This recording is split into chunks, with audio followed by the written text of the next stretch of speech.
Warning! The following video is over-exaggerated. Most opinions shared aren't accurate to my thoughts and feelings. Cow cow, moo moo, funny cow, $80, moo.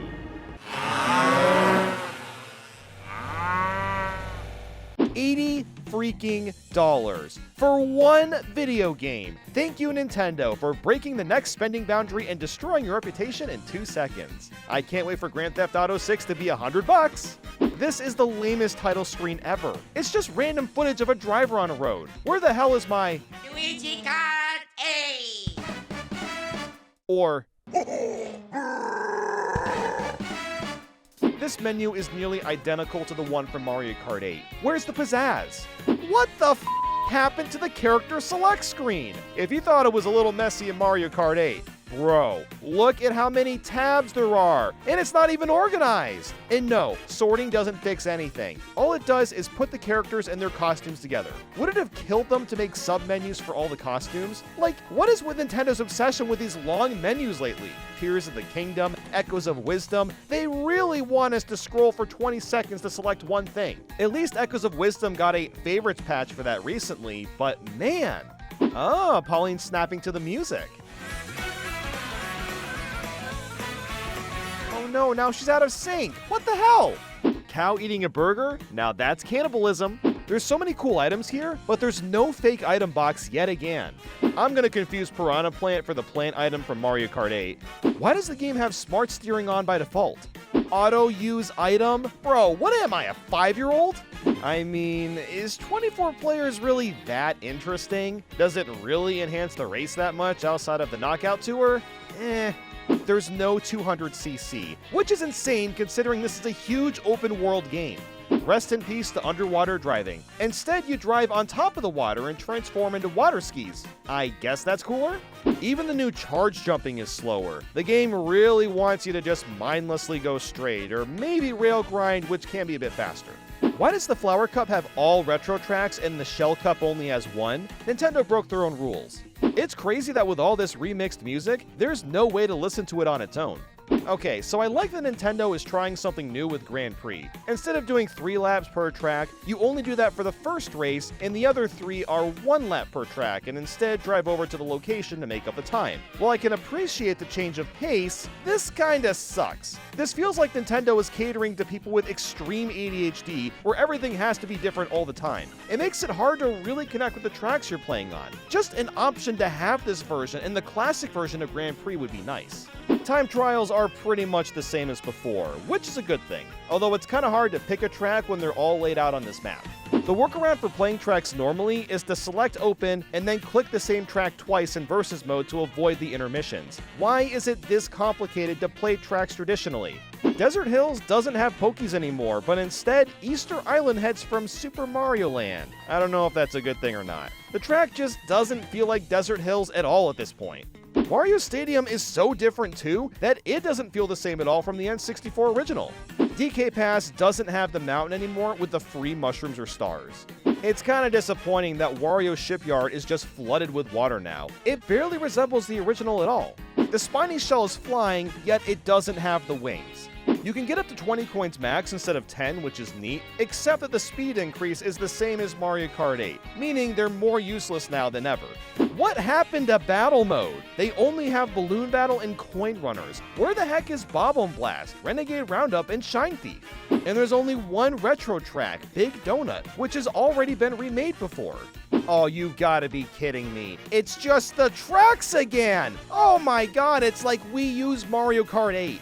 Well, okay, not completely. Only the top 4 tracks reuse chunks of normal tracks, while the bottom 4 tracks are a little more normal. It feels like the battle mode didn't have a lot of time to cook, which I guess makes sense since the free roam was such a big new thing. There's no way to decrease the amount of players either, which I guess wouldn't work anyway because these battle mode stages are way too big. I got so bored playing battle mode that I took a picture of a cow with cow. Free roam? Bro, Mario Kart did not need an open world adventure, especially because I'm the 1% of people that's played too many open world games the past 5 years and I'm sick of it. Why can only certain characters have unlockable costumes and others can't? That's kind of stupid. I want to see Cow with a Got Milk shirt on because that would be funny. Why can't you turn on and off items like you could in Mario Kart 8 Deluxe? Hello. I'll take a number 6. I'll have lettuce with that. I'll have cheese. And could you also add some extra ketchup packets on the side? Okay, but for real, Nintendo's really got Yoshi's working a minimum wage job. Not even the Mushroom Kingdom's economy saved. What, you wanted Rob as a playable character again? Nah, they turned him into a fucking bike instead. Are we sure that's Choco Mountain? It sure as hell didn't look or feel like it in the slightest. Why did they remake Sky High Sundae? It's not even that great of a track. Really? Moo Moo Meadows again? I get that Cow is a playable character, but what about Moo Moo Farm? Can we change it up already? With how expansive free roam is, you'd think there'd be some semblance of a story, or just a few boss battles would be cool. It's crazy that Mario Kart DS is the only Mario Kart to have these. Bowser Jr.'s in the game, but the Koopalings aren't. Make that make sense. This is the one game where they should be included. Not even Pink Gold Peach or Gold Mario are here. You'd think with all the costumes, they'd throw them in just for the heck of it. A flying cup just scared a cow. That's a sentence I never thought I'd say. Oh my god, the special cup icon is next to the lightning cup and not sitting next to the star cup. Oh god, John, can you please switch those icons? Thank you. Oh, that's so much better. Oh cool, Dash food. Now Nintendo's gonna make me hungry and fat every time I see Mario eat a burger. They got rid of the I'm using tilt controls from the messages. And Nintendo even made a Joy-Con 2 wheel. Oh, the travesty. Oh. So the online mode with friends is a bit strange. When the lobby is loading, you drop into free roam, and then you can only pick 3 stages that are near you. Why can't we just pick whatever stages we want? Why does everything have to be tied to the frickin' free roam? And again, when you pick the stages you want, you don't play on them for 3 laps just like the Grand Prix. I'm convinced that Mario Kart World is a spin-off of Mario Kart. It's so weird and funky. Nintendo really fired the bag from the 3DS eShop and put him on 24/7 work duty in Mario Kart World. Holy shit, that was close. I wish the game would show final times at the end of tracks like they used to 20 years ago. Take a good look at the world map. Have you noticed anything familiar?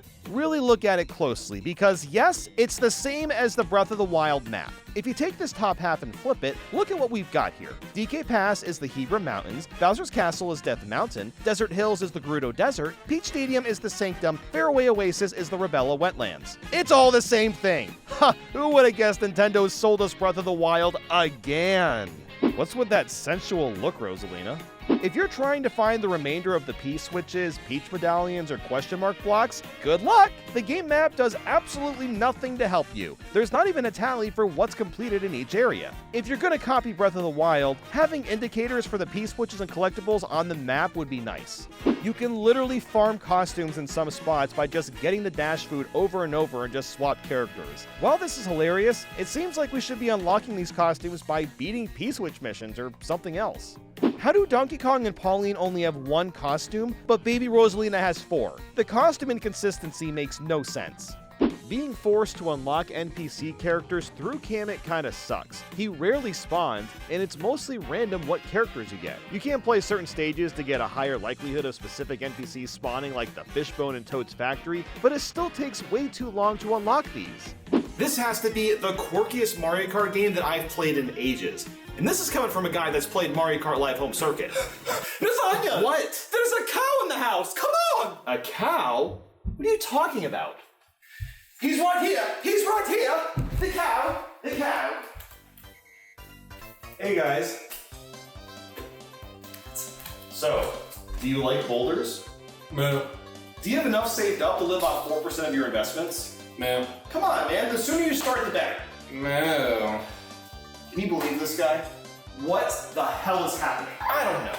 I'm just gonna go back to playing Mario Kart World because boy is it mind-blowing. Mario Kart World! Hell yeah, he says the name. Mario Kart in 4K, baby. It is surreal to see a Nintendo game look this vibrant and nice. Cow! You can play as the cow. The character roster is genuinely insane. It includes 50 racers, and that's before including any of the costumes that you can unlock. Mario's adorable little jam. Bro's having the time of his life. Waluigi must have thunder thighs to be able to hold that pose for so long. It's about time that Nabbit made it to Mario Kart. I'm kind of shocked that baby Pauline isn't a character. Dry Bones do be dancing like me though, for real for real. Look at the penguin's face, he's so derpy and cute. And look at some of these other picks. We've got Goomba, Fishbone, Cataquack, Coin Coffer, Snowman, Swoop, Contour, Parabitty. This is f***ing hilarious. Nintendo's just throwing in whoever they think would look stupid in a cart. The Dolphin riding the Dolphin Dasher. Parabitty and the Bitty Buggy. Oh my god, the Parabitties sound so cute when they're tricking. I love how Sightseeing Mario is just the sunshine shirt, but now he's got it unbuttoned because he don't give a f no more. It's cool that some of the Mario Odyssey costumes are included, like Peach's vacation outfit. The Daisy swimwear is adorable, let's just be honest. And Yoshi's costumes are f***ing awesome. We got the Dapper Aristocrat, the Badass Biker, and the Luigi's Food Slinger and Soft Server. The Toadette Soft Server is kinda cute as well. Oh my god, King Boo Aristocrat absolutely slaps. That suit and the monocle, it fits perfectly. Be Wario. Need I say more? The dress for Rosalina Aurora is genuinely dazzling. The detail and layers on the front look so nice. I'm surprised that there's still tilt controls and a Joy-Con 2-wheel that you can get too. The gliders are gone. Instead, you transform into plane wings, and honestly, this looks way more natural and it's aesthetically more pleasing since the gliders don't block so much of your view of the character. It's possible to throw projectiles in any direction, but only with the right analog stick for some reason. The music in this game is out of this world. There's over 200 remixed Mario tracks, and they all just sound incredible. You can throw items on the rails, which can come in handy attacking people in your way. Chaining jump charges is really satisfying. You can basically always be drifting at all times whether turning or not. Having these running starts is a nice way to spice up the beginning of a race. You can trick multiple times in a row in the air now. It reminds me a lot of Sonic and All-Stars Racing Transformed. Listen to the music.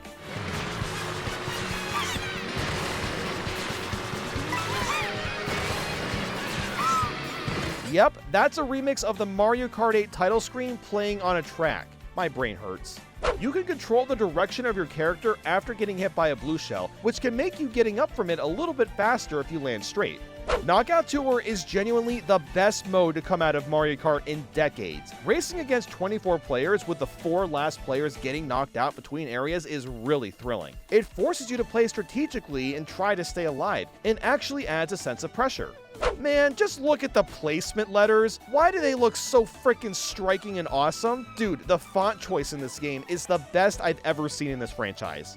Even the carts look alive in this game. Not only are the characters wonderfully animated, but the carts also move around fluidly and have wondrous push and pull effects as they bounce around the tracks. Despite battle mode being a mess, at least you don't respawn when you lose all your balloons. Thank God your balloons actually mean something in this game.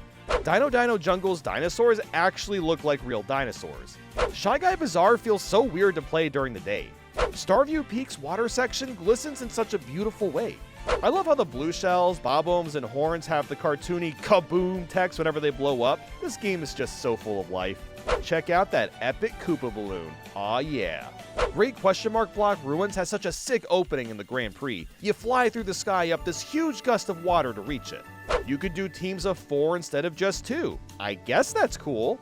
The coin shell's kinda neat. You throw it and a bunch of coins come pouring out for you to collect. And the Kamek item is interesting. He turns all the racers in front of him into random enemies for a bit. I love that the feather has returned to normal racers instead of just being in battle mode. It can actually be really helpful to reach higher areas or help drive on walls. Look at how nice the star looks, with that subtle blue and orange surrounding its edges. I'm pretty shocked to see Mario Kart Tour items in here, like the hammer and coin box. That's so cool.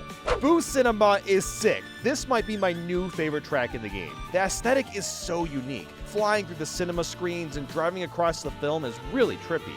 Whoa, hold on. You actually unlock characters? Who could have seen that coming in the year 2025? Stickers serve as achievements, and can be thrown on the carts too if you really want. Dude, they brought back so many ghosts. Airship Fortress, Wario Shipyard, Dino Jungle, Toad's Factory. Nintendo wasn't around. The B question mark blocks get you coins if you manage to jump into them. The photo mode is pretty easy to use and fun. It's very similar to the other photo modes from other Switch 1 games. Tricking off the waves can be a lot of fun if you chain together a bunch at once. I really like how items don't slow you to a stop. You just kinda drift across the road for a second. It has a much better flow with the gameplay. I'm so glad Mario Kart has gone back to this. I love how half of the objects in free roam can be smashed into and knocked around. It makes it way easier to navigate and is more enjoyable. The slow-mo mode for time trials is kind of neat. Oh my god, Wario Stadium from Mario Kart 64 actually got a remake. This is officially the second retro Mario Kart to have all its tracks completely recreated at one point or another. The new Bowser's Castle isn't the craziest one ever, but it's a ton of fun to fly through regardless. Nintendo actually made SNES Mario Circuit interesting by combining them all together into one. Acorn Heights is a really pretty looking track, driving across the massive trees and leaves. This is the most visually beautiful Rainbow Road I've ever played in my life. Each lap has an entirely different art style, and it swaps music as you go, and is one of the most blissful experiences you can have playing Mario Kart. Doing game chat with Facecam is hilarious. Seeing live reactions of your friends while playing in-game is kind of fun. The free roam mode is an absolute blast. Just driving around and getting new costumes, finding P-Switch missions and Peach medallions is such a treat. Even though this mode kind of ambushed the entire game and all of its other modes, I'm glad Nintendo tried something new and creative here. I also love that you can retry right away if you lose a mission. Not all the missions are difficult, but the timer to complete them is always tight. Damn, those Yoshi chips look good. The new rewind feature is really useful for learning hard jumps or getting through tough P-Switch missions. You can also fast travel around free roam, which is super handy. Oh yeah, okay, we're just gonna turn into a semi-truck just because. Oh, and now we're turning into a huge yacht. Okay. Oh, take that back. Now I'm flying a freaking helicopter. Dude, what's happening? Oh, okay, I see. I'm a freaking UFO. I'm a UFO. Oh, okay. You can even catch Nabbit in this game, because why not? Alright, that's neat that this mission is Koopa Beach 1 in disguise. You can also find Ghost Valley 1 and 2 tributes. That's cool that Nintendo snuck in a few extra tracks.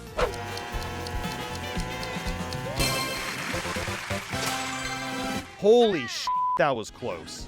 You actually have to unlock Mirror Mode this time around. To do this, you have to complete 150cc Grand Prix and Knockout Tour, find 40 P-Switches, 10 Peach Medallions, and beat the Special Cup again. While I don't really care for Mirror Mode, I'm just glad this game has actual unlockables that don't involve monetization. So thank you Nintendo for keeping it real, even if your game is way too freaking expensive, but hey, you know what? I'll give you points for that.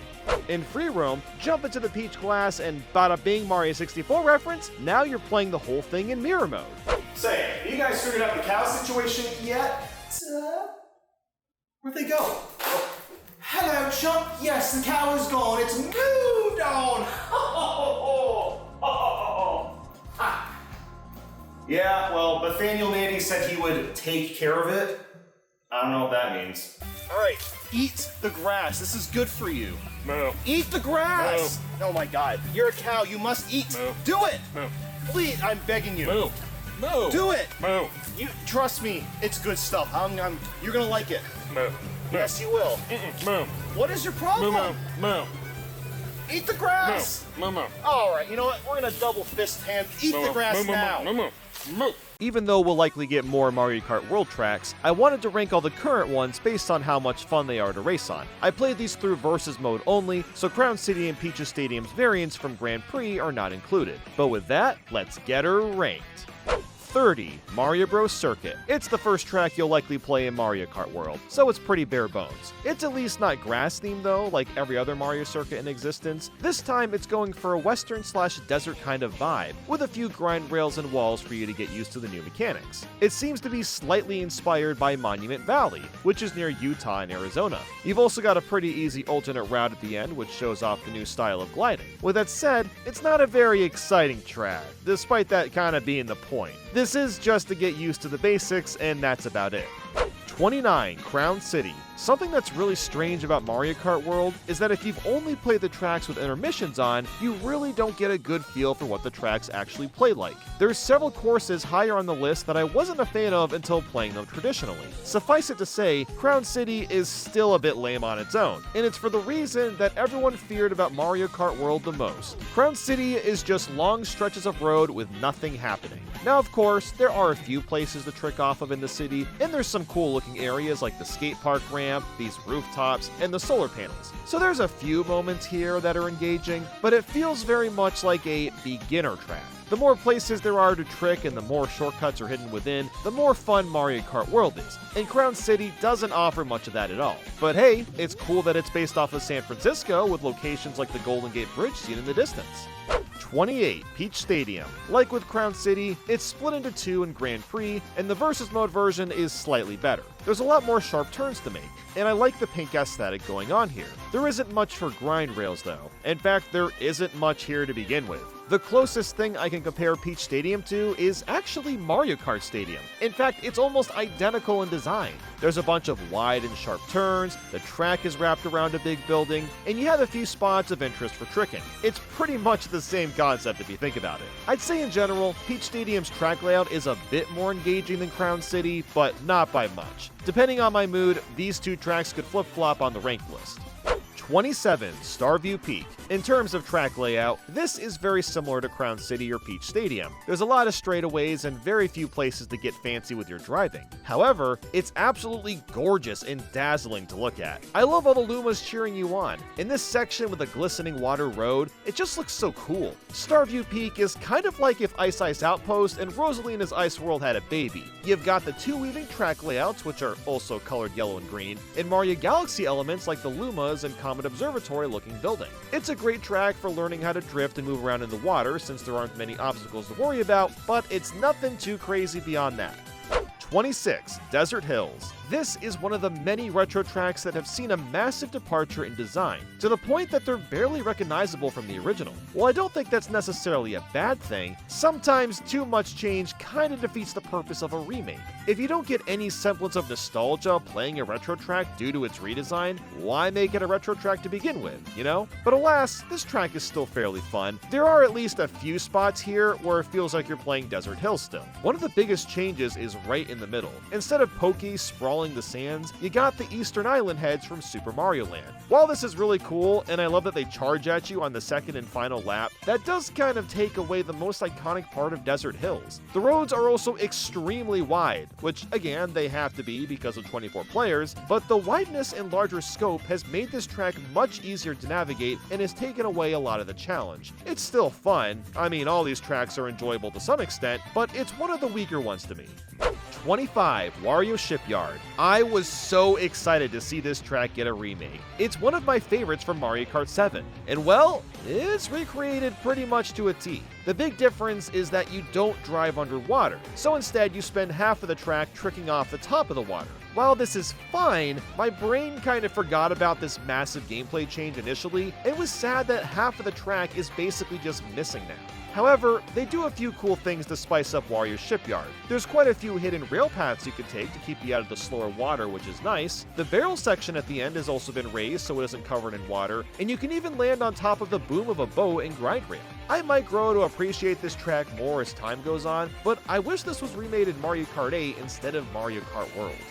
24. Koopa Troopa Beach. It's a SNES track, so there's only so much you can do with it. Even though you're basically just driving in a circle the entire time, it does have a nice amount of trick ramps to get boost off of, which is nice. I find it strange that it's titled Koopa Troopa Beach when it's technically called Koopa Beach 2 in Super Mario Kart. I guess they figured the title was kind of awkward with the rest of the game, so I understand the name change. It's actually one of the most recreated Mario Kart tracks of all time. It's in Super Mario Kart Super Circuit, Mario Kart DS, Mario Kart Tour, and now Mario Kart World. It looks fantastic as you'd expect. The water effects are awesome, and I love the big Koopa balloon that floats above it. The music goes for a really upbeat energy. It almost sounds like something you'd hear at a rave or dance party. So while it's a fun track, it is fairly basic. 23. Salty Speedway. One of the only places that almost entirely takes place on the water. You'll drive through streets that are somewhat inspired by Amsterdam or Venice, and you'll spend a lot of time going between the city. It's really pretty to look at, and the music has a bit of a fancy tone to it. About halfway through is a stretch where you'll climb up staircases and drive around a bit of the street before dipping back into the water. I'm not a super big fan of the water controls, so this definitely isn't one of my favorites to play. You can drive on the sidewalks, of course, but they're pretty out of the way to reach. Out of all the city tracks we've gotten in Mario Kart over the years, it's one of the most unique ones to go through. I also love the boats with the toads just going for a strail, and then we can trick right off the back of them. It's a nice touch. 22. Moo Moo Meadows. I get it, Cow is a playable character in Mario Kart World, so of course Moo Moo Meadows has to be included. But like, we just got this remake in Mario Kart 8, so it feels a bit underwhelming to get it yet again. At least the art style's different, the grass is much greener and more vibrant, and the dirt roads stick out a bit more too. The roads have also been altered slightly in a couple spots to allow for tricking, which is nice, and it is still fun to drive on. I just wish they took a swing at remaking Moo Moo Farm instead. They could have used the exact same cows, and it's long overdue for a proper remake. In Mario Kart 64, the cows are in the background behind the fence. I would have loved to see a remake where the cows finally get to escape that fence and run across the road, but whatever. Moo Moo Meadows is still enjoyable, it just feels like a road that's been retreaded on too quickly. 21. Cheep Cheep Falls. By far one of the trickiest water-based tracks in the game. Cheep Cheep Falls takes a bit of inspiration from Japan culture, but it really is more of an autumn-focused landscape. You'll spend most of the time in the water and going over waterfalls, which means you'll be doing a lot of tricking through the tides. The part in the middle has a lot of rushing water, and certain spots will slow you down if you go over them. Cheep Cheeps are also swimming around as an obstacle, and as of now, I find this to be one of the most challenging tracks to get good at. It doesn't have as good a flow as some of the others do because so much of it takes place in the water, but it's fairly solid for what it's worth. 20. DK Pass. It's not the most interesting choice for a Snow Mountain remake, but it's been a minute since we've been to DK Pass. The first half is pretty similar to the original, outside of slightly wider roads, but the second half is very different. The snow hill with the hidden item box is completely gone and has been replaced by the bottom of a ski jump of all things. After that, the road just feels totally different with some places to drift and trick off, and you'll fly off at the end as usual. While it's been simplified quite a bit compared to Mario Kart DS and 7, it's still pretty enjoyable to play. 19. Sky High Sunday. Man, does it feel bizarre to see a remake of a Mario Kart Tour track, especially one that a lot of people aren't a big fan of, myself included. But god dang it, Nintendo made the best out of the situation and improved it in a few ways. First off, it looks absolutely phenomenal now. Its diverse color palette is on par with Rainbow Road. There's also grind rails all over the place, which freshen things up a lot, and some extra platforms have been added at the halfway point. Basically, every element of the original that was awkward to drive on has been either removed entirely or replaced to feel smoother. The grind rails is what really sells it though. You can veer way off course and ride off these graham crackers just as an example. The overall layout is still very simplistic, but I can appreciate the lengths the team went to in improving what was a fairly lackluster track before. 18. Faraway Oasis. Now we've got one that takes place in a savanna. We're starting to get to the tracks that really pop off. You drive across this wooden bridge and land on another that has a grind rail smack dab in the middle. I don't know what it is, but landing directly on it from a high jump just feels awesome. Some of the track takes place in the water too, with tons of animals like elephants, ostriches, and giraffes chilling in the background. There's multiple different routes here too, whether that be this wooded path, the water, or the grind rail. Mario Kart World's best tracks excel if there's multiple paths to take. It makes replaying them feel much more fresh for a longer period of time. The end has you climbing through the top of a waterfall, so you have to battle your way through the running water as you're going. There's a lot to like here. I can see this being a lot of people's favorites. 17. Peach Beach. This is one heck of a glow up. I really like what they did here. The first lap is your typical Peach Beach, but everything changes in lap 2 and 3. It no longer loops, but instead expands out to this new resort area. You can trick off the rooftops, which is super satisfying, and you'll eventually be led to soaring through the air in between behemoth-sized walls of apartments. The final lap has you scouring across a huge lake, wrapping Peach Beach up. This is a really fun way to do a remake. They give us a taste of what we're familiar with, but then also turn our expectations on our heads completely. It's almost like taking us through the experience of a beach vacation in 2 minutes. While the new sections are a bit basic in track design, it's still pretty enjoyable to play. 16. Mario Circuit. It feels strange to put a SNES track this high on the list, but they absolutely nailed it here. This is not your typical SNES Mario Circuit. It's literally Mario Circuit 1, 2, and 3 from Super Mario Kart mashed into one. They managed to somehow link all these tracks together and turn it into one of the most satisfying ones to drift around. You'll constantly be making tight turns, and it all flows together so seamlessly. I wonder why they didn't also add in Mario Circuit 4. Maybe the layout just wasn't gonna work out. 15. Dandelion Depths. A forest-like place with red metal bridges and caves. This is basically the Wooded Kingdom if it were a Mario Kart track, and I'm so here for it. There's lots of dandelions too. You'll see them lightly frolicking through the air. Or you can drive through one if you really want to. One of Dandelion Depths' focuses is on wall riding. There's a few spots where you can do this to reach other paths. I'm not super great at wall riding yet, but it's fun to pull off so you can reach alternate paths. The inside of the cave looks fantastic too. It really captures this eerie yet mystical look. The track layout is quite varied, with lots of places to take little shortcuts or rail grind for extra speed. Even the turn at the beginning has these little ramps for you to trick off of while maintaining a drift. There's so many opportunities to learn and try out new things.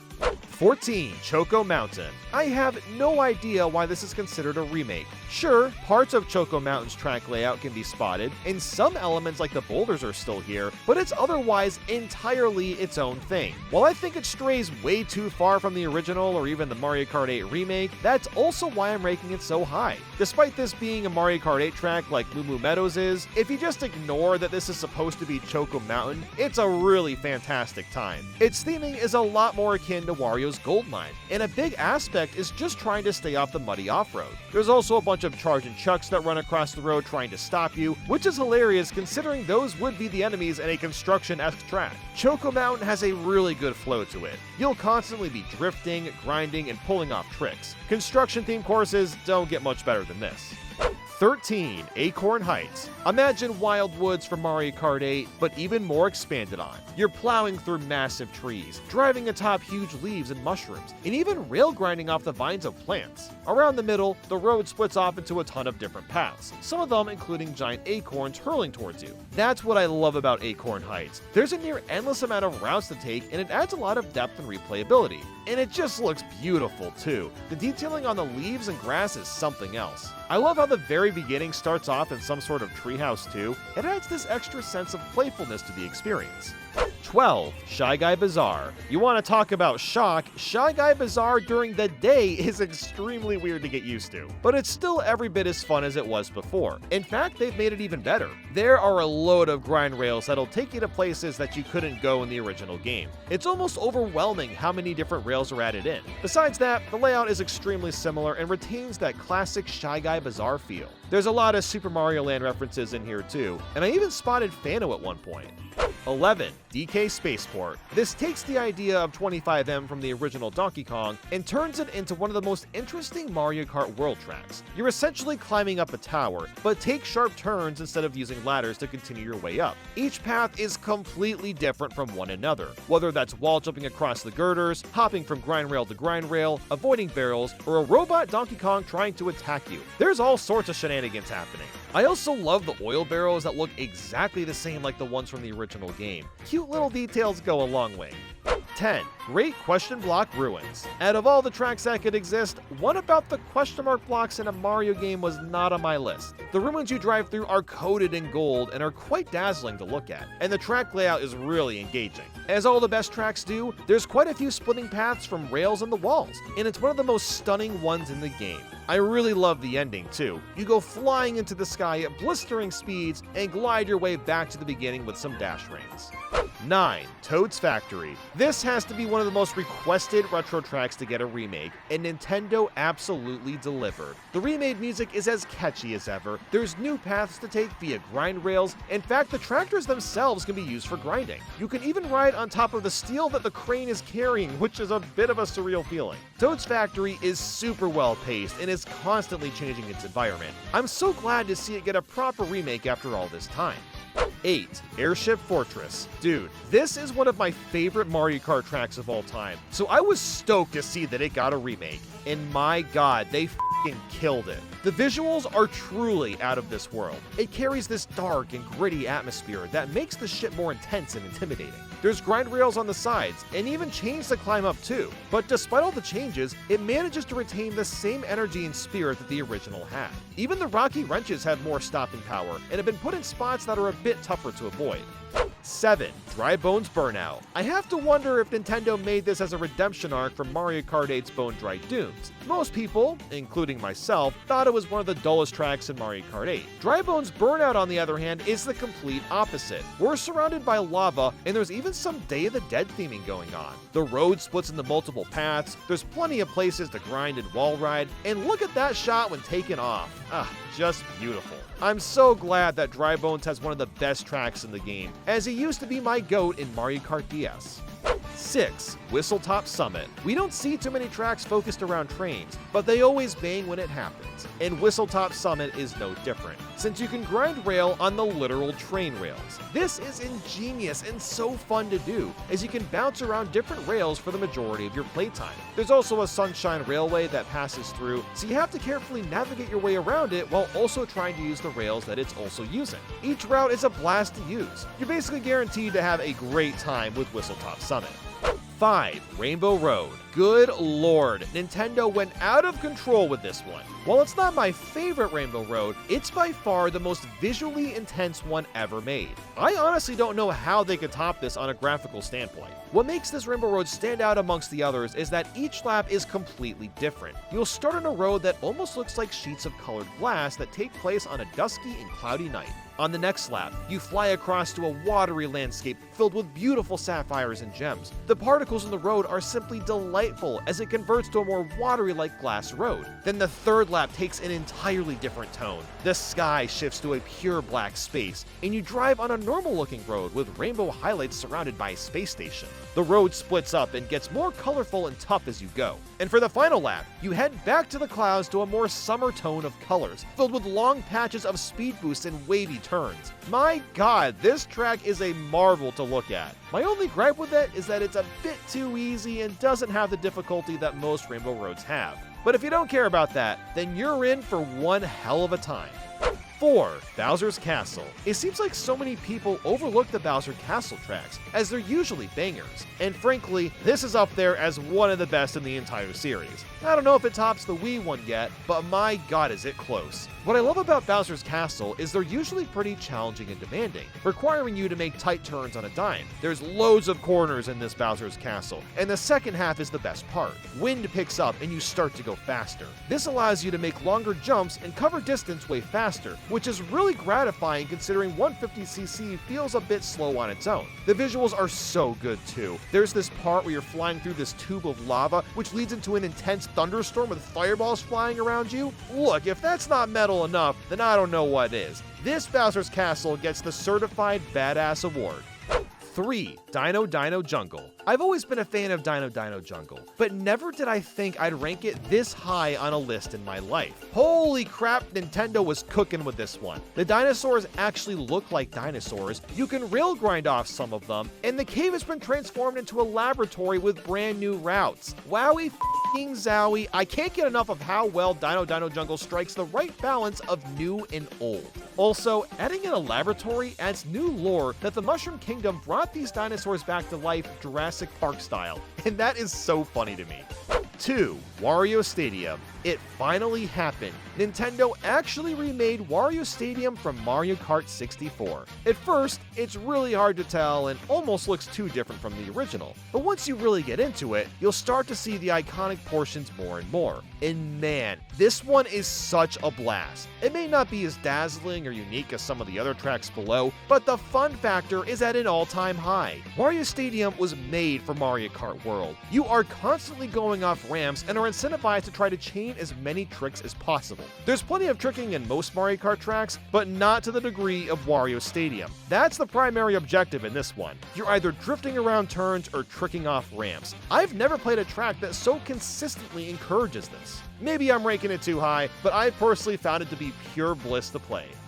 1. Boo cinema. This is absolute cinema. Sorry, I had to say the joke because it's just lined up so perfectly. There's really not any other ghost tracks in this game, and this one goes with a unique idea of vintage film. Like, literally, you drop on top of a film reel at one point. This is such a stellar theme and even surreal for Mario Kart. Heck, the lighting and colors change at the halfway point to match up with the 30s art style. On top of that, the track layout is really engaging with plenty of sharp turns and grind rails to take. It may not be the craziest batshit insane track out there, but it fully delivers on the fun and creativity.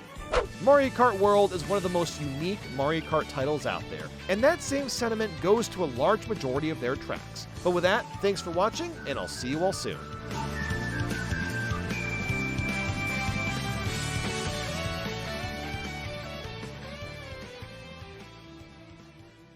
This list has absolutely nothing to do with the character stats or weight classes. This is purely based on vibes. If I'm scrolling through the list, which character is simply the most interesting to choose to me? And with that, let's get her ranked.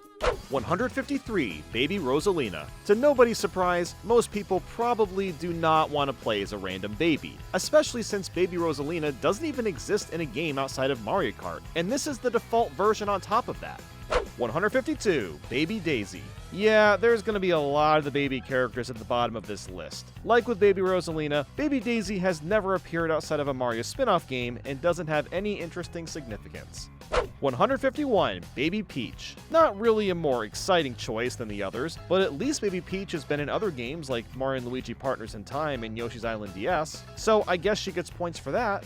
150, Baby Luigi. One of the more prevalent infants. Baby Luigi has been in a few Yoshi's Island games, and it is still Luigi at least. I wouldn't pick him regardless, but we can't be too hard on him, right? 149, Baby Mario. The baby that started it all. He cried a lot in Yoshi's Island and has had the most mainstay outside of Mario sports titles. So good for him! Let's all be happy. Woo! Yay! 148, Toadette. Now we're getting to the characters that I don't mind picking every once in a while. Toadette is someone I might pick like once a year, but with all the new costumes, why go with the default choice? 147, Toad. He's kind of in the same boat as Toadette, except that Toad has always played a much more critical role in the mainline Mario games, and he's got a bit more personality than Toadette does. 146, Koopa Troopa, the very first quote-unquote NPC character to be added into Mario Kart. Koopa Troopa has been driving around for decades at this point, and because of that legacy and the costumes, there's much more interesting options. 145, Bowser Jr., the bratty kid turtle. Bowser Jr. is kinda cool if you played Mario Sunshine, I suppose, since he's also Shadow Mario, but he mostly comes off as annoying, so I can't give him that much merit.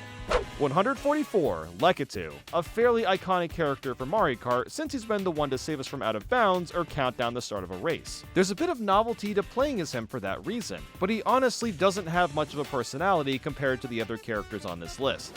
143, Wiggler, another NPC that's kind of in the same boat as Lakitu. He's a notable inclusion in the game, and has already been included in more modern Mario Kart titles. He's kinda cute, I suppose. Maybe I'd pick him on an off day. 142, Birdo, one of the most unique characters. Birdo has been around since almost the very beginning. They have a few costumes to highlight later on, but sadly there's no color changes like there was in Mario Kart 8. 141, Bowser. If I'm ever wanting to feel at least 10% more radical, then I gotta rock Bowser for a bit. He's got a decent amount of costumes like the others, but the original is still a classic look. 140, Mario, the one and only. I wonder if Mario would be upset with me for putting him this low on the list. Here's the thing though, sometimes regular old Mario isn't a bad pick. The default option is sometimes the best option amidst a sea of options, but he's also rocking some killer costumes. 139, Shy Guy. I don't know what it is about this little guy. I've always found their design and sounds they make to be very endearing, especially in Mario Kart 8. That's when I really grew more of an appreciation for these creatures.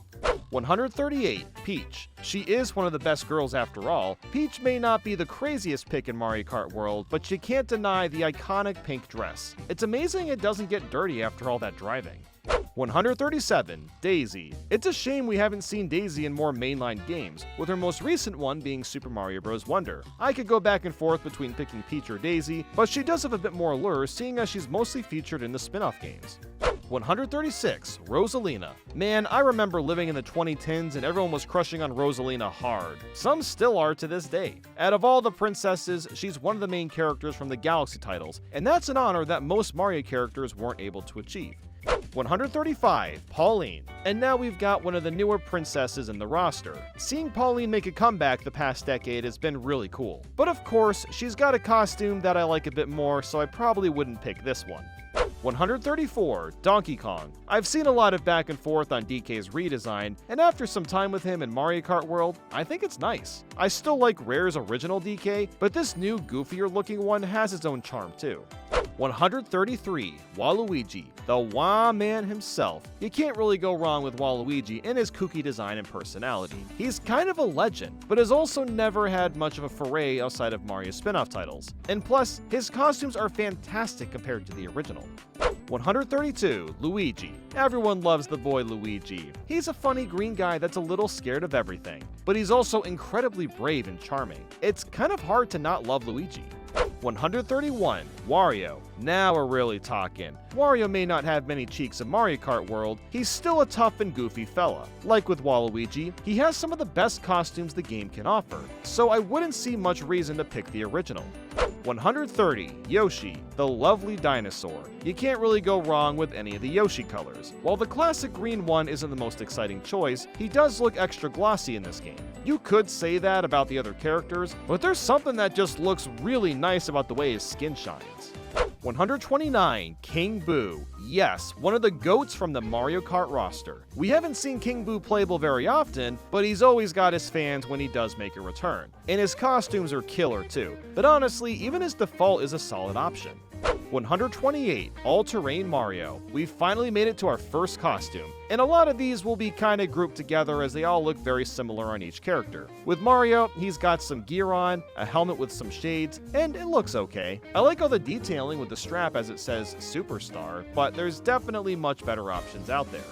127, Pro Racer Mario. Honestly, this is incredibly similar to All-Terrain Mario. You really have to pay attention to notice any differences. Instead of all-terrain gear, it's for racing specifically. And he doesn't have any shades to protect his eyes either. So I guess rip Mario's eyes when bugs fly into them. 126, All-Terrain Luigi. Oh yeah, a lot of characters have this style of costume, and Luigi's is virtually the same as Mario's outside of the color change. I'm really only ranking this higher because I'd rather pick Luigi over Mario. 125, Pro Racer Luigi. No surprise that Luigi has this costume too. I can appreciate the attention to detail looking at the back of his shirt as it says O2 because, well, we all know why. You could say that Luigi is letting Mario have the spotlight so he can feel better about himself. Well, how about that?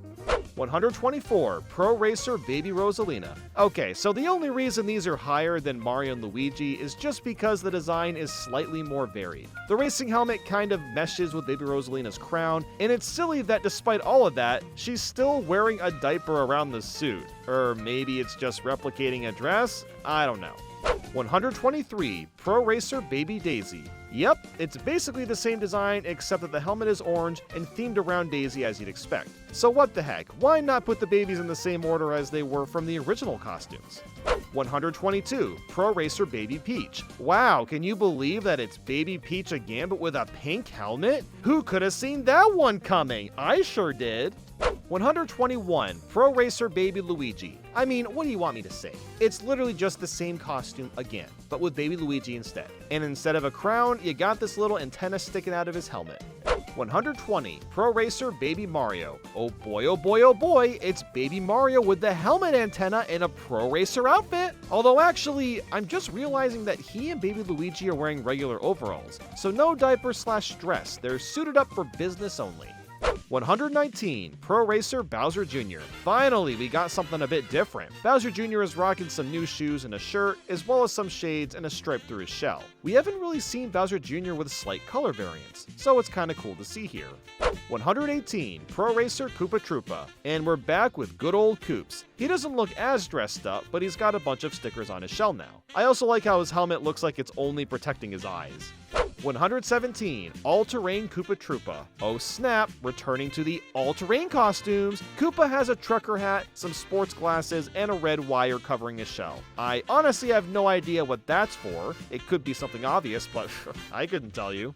116, Pro Racer Yoshi. Actually kinda similar to Koopa Troopa. He's got a little helmet on, but also some professional racing clothes. His outfit appears to be a onesie as it wraps around his shell, and it even comes with some nice gripping gloves.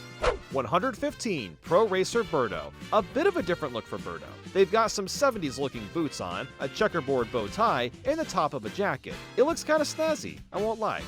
114, Pro Racer Peach. The last thing I was expecting was Peach with sweatpants on, and a hat blended with her crown. This is the first costume on the list that I'm actually digging and would probably pick more than once. I also love the ponytail going through the hole in the hat too. 113, Pro Racer Daisy. Pretty similar to Peach, except that she's wearing a hat on backwards, which we all know is the coolest f***ing way to wear a hat ever. And it's not the last costume that has backward hats. Oh, thank God for that. 112, Pro Racer Wario. He's basically in a jumpsuit. You can tell Wario means business since he's got some knee pads on for protection. And he doesn't even use the motocross goggles. They're just there for style. 111, Pro Racer Waluigi. What a handsome man that is with that racing suit on. It's pretty similar to Wario's, except that the front of the shirt almost looks unzipped? Maybe there's no zipper, I can't really tell. But it makes him appear as if he'd open up more. And it's hilarious that the L on the back of his shirt runs all the way to his ass cheek. That's amazing. 110, Pro Racer Bowser. The man is showing up with this suit on, and I love how elegantly the sports glasses fit around his head too. Like with Bowser Jr. earlier, Bowser's shell has a stripe down the middle and some custom logos on the outside trim. Seeing sponsors on a shirt is one thing, but it's a bit unusual on a turtle shell. 109, All-Terrain Bowser. It's a similar design to the Pro Racer, except that Bowser looks like he's going out for Mario Strikers instead of a race. I love how his boots have a face on them. When he's bending his knees, there's this weird illusion that the top of the boots are actually just the eyebrows of a face. Am I looking too deep into this? Yes, I am. 108, Supercharged Bowser. Believe it or not, there are unique costumes in the game, and this is one of them. Bowser is rocking some gnarly gloves, boots, and jet propulsion for the outer part of his shell. And look how sick his shell looks in that gray/red color palette. You may think this is a callback to Bowser from Skylanders Supercharged, but their designs are actually very different and barely resemble each other at all. 107, All-Terrain Donkey Kong. The one unique DK costume, and it's pretty decent. DK is rocking a helmet shaped around his head and hair, some cool looking gloves, and a colorful vest.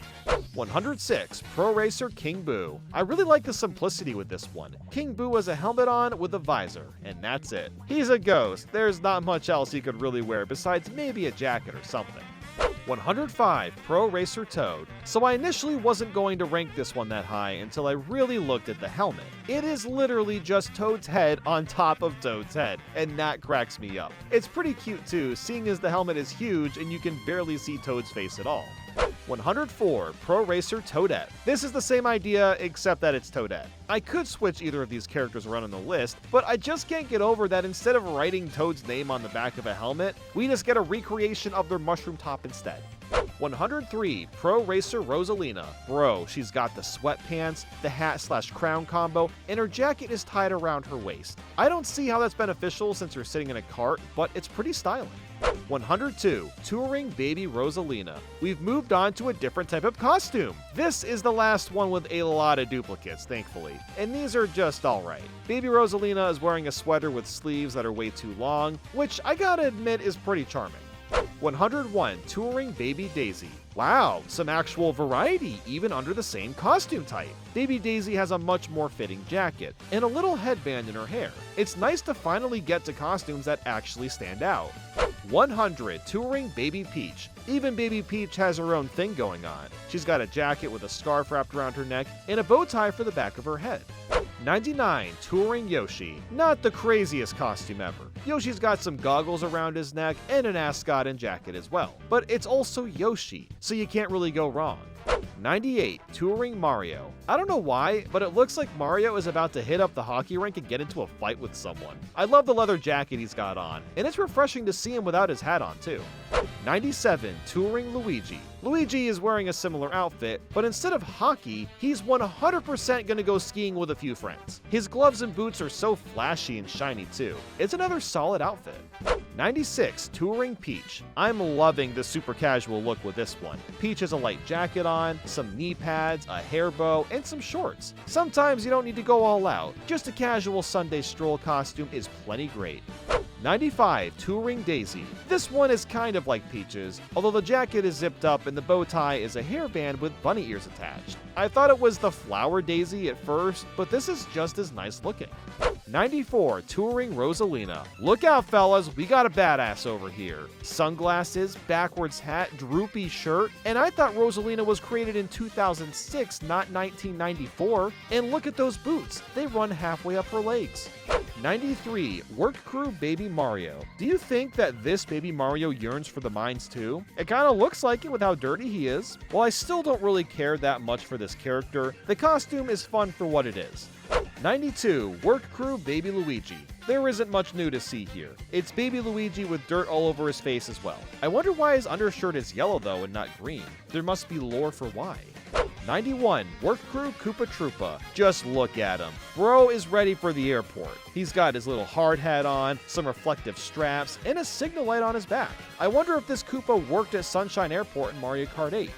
90, Swimwear Baby Mario. I guess this is the most interesting costume for Baby Mario. I do like the addition of the floaties and snorkel. This would be really funny if Baby Mario was in Mario and Sonic at the Olympic Games and he was competing with the floaties on.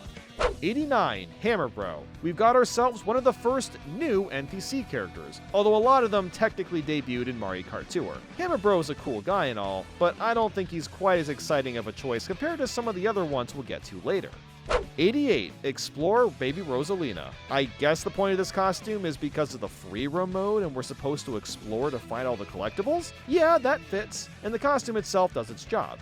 87, Explore Baby Daisy. It's the same costume, but it's Baby Daisy. I guess you could say that the colors are similar to Indiana Jones? Kind of?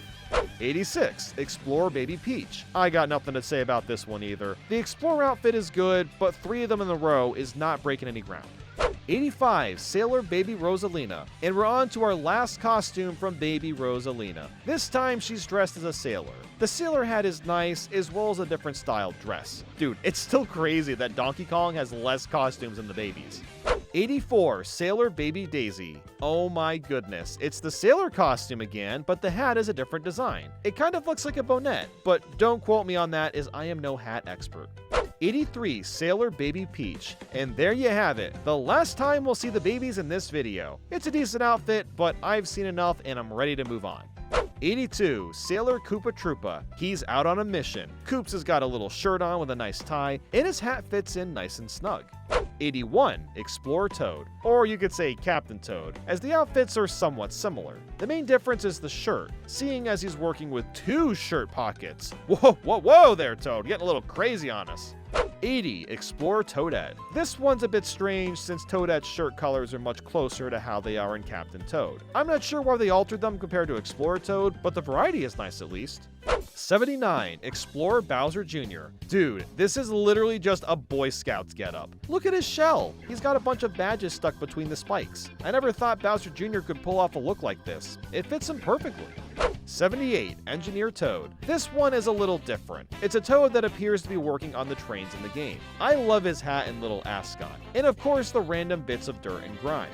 77, Conductor Toadette. It's basically the same outfit, but she's presented in a much cleaner manner. She's even got a little purse behind her.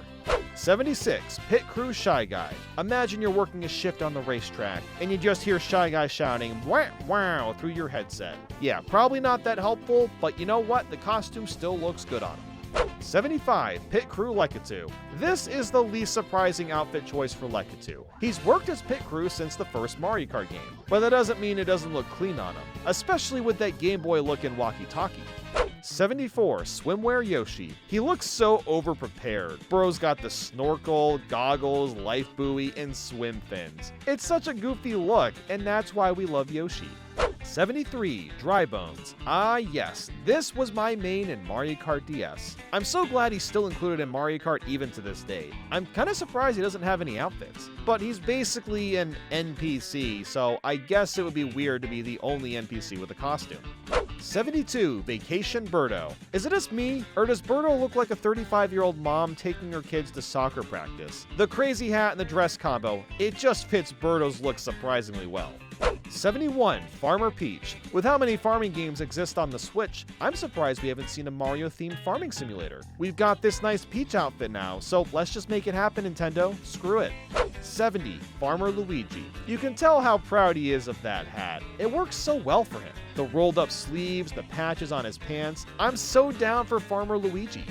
69, Aviator Mario. Now we're starting to see some of the Mario Odyssey costumes come into play, and it fits great for Mario Kart World considering your kart turns into a plane when going over a blue boost. 68, Aviator Peach. She's giving me massive Amelia Earhart energy with the tightened up outfit and gloves. And to think we haven't even gotten to the top tier outfits, Mario Kart World has a ton of great picks. 67, Dune Rider Mario. Another one that draws parallels to Aviator Mario, except now he's got some fingerless gloves and a belt that's set to the opposite of Wumbo. 66, Pirate Wario. Want to take a guess where this outfit comes from? Game & Wario on the Wii U, where he was called Captain Wario. That's an obscure callback, and it looks really nice for this game. 65, Mechanic Mario. And the Mario Odyssey costumes continue to roll in. He's got Famicom on the back of his hat, and he looks ready to stop by to fix all the plumbing. 64, Mechanic Luigi. If you really like the Mechanic outfit but hate Mario, then this is the character for you. It's really no different outside of a couple of color changes, and it fits Luigi just as well. 63, Fisherman Lekatu. There's been a lot of instances where Lekatu is fishing, whether that's in Mario World or even Mario Odyssey, so the fishing costume makes a lot of sense to add in. Plus the hat and rod go a long way. 62, Vacation Peach. What a lovely costume we've got here. It looks like Peach is about to go for a nice picnic. She's got a casual dress and a big summer hat to catch those summer rays just right. 61, Cowboy Mario. Ever since Mario Party 2, I've always been down with Mario as a cowboy. His roundish body type fits the character so well, and it looks clean in this game. 60, Matsuri Yoshi. We got a Tokyo-themed track, now we're getting some traditional Japanese-themed clothing for Yoshi. I love it. The headband somehow magically stays on his head while driving around too. 59, Happy Mario. You'd think this costume would be pulled out of Mario Odyssey, but it's not quite the same thing. Mario has a headband and completely different shoes on, but the robe is, I guess, kind of similar. I can honestly appreciate that they didn't rip it right out of Mario Odyssey and spruced it up a bit. 58, Happy Luigi. Of course Luigi has the same outfit. He tends to copy his brother quite frequently. Hopefully he doesn't get too cold dipping into the water with that little clothing on. 57, Yukata Peach. I just adore this one. Peach with a kimono and her little Boo Fascinator hat. She's so precious. I don't think Peach has ever looked more in Zen until now. Well, I mean, this one's also Mario Odyssey, but you get what I'm saying. 56, Work Crew Mario. Could we possibly have a more perfect costume for a character? Wario as a construction worker is everything I needed in my life. You just know if he were real, he would work construction just for the fun of it. 55, Biker Bowser Jr. A bit of a cooler and more radical version of Bowser Jr. He's got a custom-built shell and some sick biker gear on. I kinda love the dirty white t-shirt he's wearing too. It's just amusing considering it's Bowser Jr. 54, Runner Koopa Troopa. Aw yeah, you know you're in for a good character when they're wearing sunglasses and are ready to run a marathon. I mean, he's got sandals on. He doesn't have time for tying shoelaces.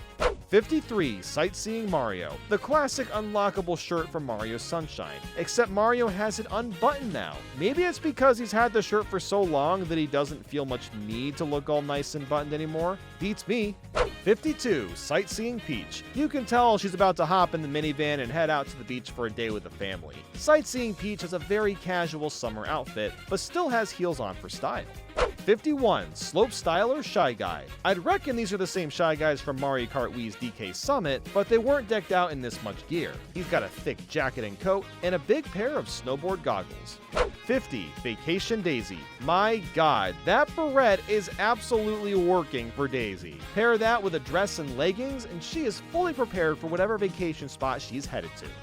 49, Biker Wario. If you've seen any rough biker movie, that is exactly the energy that Wario's carrying here. With the trucker hat, pointy boots, the torn up jacket, he's bound to steal any garlic that he sees. 48, Biker Waluigi. He looks similar to Wario, but the f***ing bandana is what's getting me here. Due to Waluigi's slender shape, the bandana fits way better with him than it has any right to. 47, Road Ruffian Wario. A similar idea to Biker Wario, but a bit more intense. Check out that wacky hairdo, and the bling holding his jacket together. It looks like Wario's heading over to a metal concert or something. I love it. 46, Road Ruffian Waluigi. We've got the same idea here. Just look at his precious purple spiky hair. While he's not as spiky as Wario is, he still looks like the kind of guy that could eat nails without any milk. 45, Mariachi Waluigi.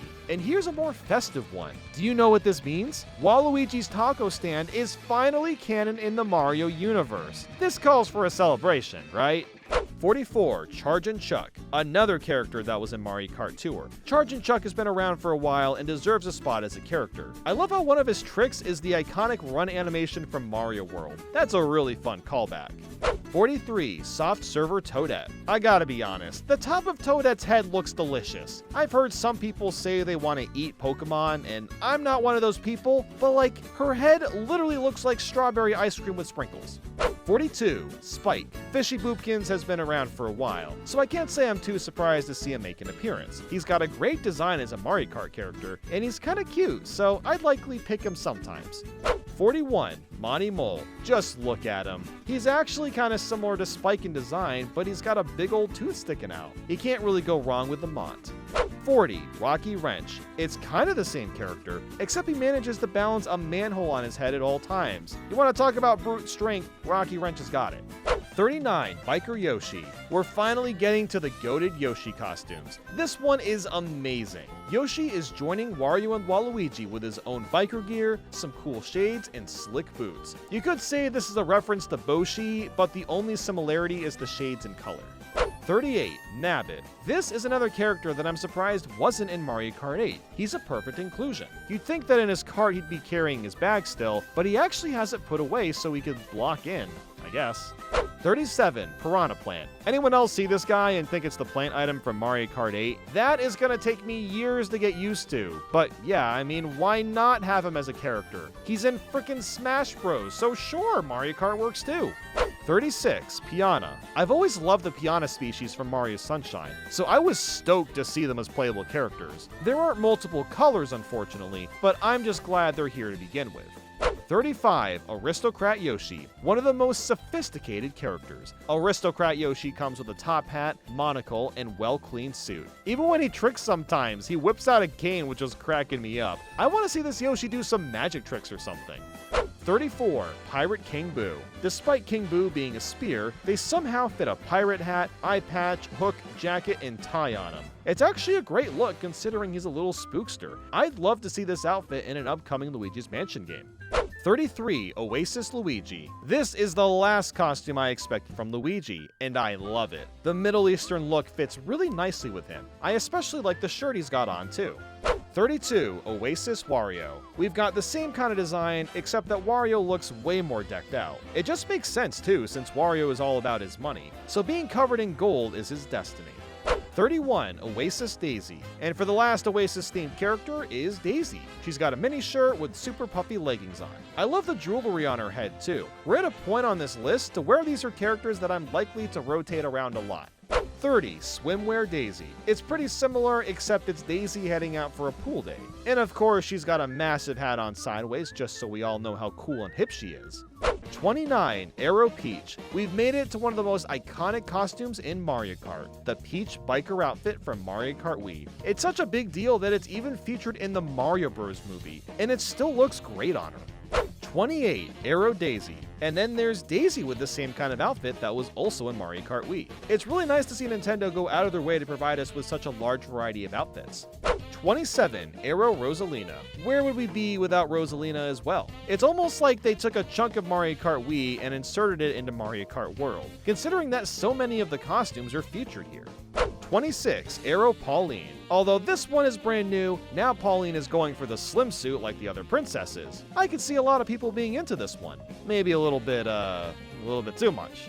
25, Vampire Waluigi. You gotta give it to Waluigi. He's one of the best cosplayers in Mario Kart World. From a biker to mariachi man, and now a goddamn vampire. He's so aware of his body type that we keep getting the perfect costumes for this man. 24, Burger Bud Toad. It's Toad with a big burger on his head. Not only that, but it looks like Toad is dressed to be some sort of waiter too. It's adorable. You don't always need the craziest costumes to be great like this one. 23, Gondolier Luigi. A Luigi that comes straight out of Venice? Yes, this is everything that I needed. He looks so gosh darn handsome in that striped shirt and hat. 22, Pokey. It's at this point that the silly NPCs will be added into the list. It was really hard to rank these, so I kinda just picked whatever I liked the most. Pokey is great, a cactus with no limbs and can drive like it's no big deal. 21, Peepa. Another ghost, except this one is much less known. Having debuted in Mario 3D Land, they're one of the more normal-ish characters to be added to Mario Kart World, considering we've also got King Boo. 20, Stingbee. I've always liked these bees from Mario 3D World. They're another silly addition to the roster. It seems like they're controlling the handles and steering with their legs, which is impressive. 19, Sidestepper. The old school crabs from the Mario Bros. Arcade game as an enemy. And you want to know the best part? They don't even use their claws to steer. Sidesteppers have the ability of sheer willpower to go across the road. 18, Cheep Cheep. A literal fish. I can't reiterate just how silly these characters are. Cheep Cheep have been swimming around since the 80s, and it's great to see them manage to drive without using their fins or anything. 17, Coin Coffer. One of the more uncommon enemies. Coin Coffer seems to be having the time of his life riding the bike. Look at how happy he is. I'm surprised he's not spewing coins at the same time. 16, Swoop. Pretty much the Zubat of Mario. Swoop just kinda sits in the card and lets it do its thing. He's not even attempting to use his wings to steer. He just kinda figured out how to make it work regardless. 15, Goomba. I have been waiting for this character to be added for ages. It's surreal to see it happen. Although he's not even close to the most random characters to be added, his inclusion is kind of a big deal as the most iconic Mario enemy. 14, Parabitty Bud. The little squeaks the Parabitty makes when you do tricks, I love it. These little dudes must have some sort of aerodynamic advantage because of the wings, and maybe they do hidden in the stats, who frickin' knows. 13, Biker Bowser. One of the coolest costumes in the game. Bowser is wearing a leather jacket, some torn up pants, and really small sunglasses. You know he's serious about his biking when the sunglass side handles aren't even there, they just stick to his face. 12, Aurora Rosalina. There's a lot of great outfits that come from Rosalina. This dress slays so hard. The streamers in the front, matched with the gems in her hair, just look exquisite. I'm so glad they brought this one back from Mario Kart Tour. 11, Wicked Wasp Wario. It's Wario in a bee costume. He's even got a little stinger on the back of his booty. It's simply the perfect outfit for him. Even the way his body is shaped fits the natural curvature of a real bee. 10, Aristocrat King Boo. By far my favorite costume out of all the normal characters. Just look at him. A monocle, perfectly groomed mustache, top hat, a thick leather coat, and a bow tie on the bottom. Could you possibly be more dapper than Aristocrat King Boo? Yeah, I didn't think so. 9, Soft Server Yoshi. I'm sorry, but there's something so funny about Yoshi dressing up to work for a minimum wage job. I think I like it so much because it's something we can all relate to. And it's just funny to see that part of our lives ingrained into Yoshi. He's even got a little cone on his back. That's so adorable. 8, Food Slinger Yoshi. And this is pretty much the same thing, except it's a bit more iconic and easier to spot compared to the soft server version. However, look at the side of his face. You'll notice these 3 yellow dots. Is this acne? Or is this just food crumbs? If it is acne, then what an amazing touch to include, seeing as it's another part of teenagers working fast food. 7, Cataquack. Some of the trolliest but most memorable enemies from Mario Sunshine. They don't have a way to steer, but that doesn't matter. They're another oddly specific enemy to be added into the roster, and I love them. 6. Dolphin. Everyone has made the joke with Dolphin riding the Dolphin Dasher, and that's awesome. But even just Dolphin on his own, I mean, just look, he's lying flat on his belly. You gotta give it to Dolphin, that's really brave. 5. Snowman. Yep, it's just one of the snowmen from Mario 3D World. No arms, no legs, just pure H2O and a passion for driving. That's all you really need. Snowman can even race through the desert and not melt because he's that dedicated.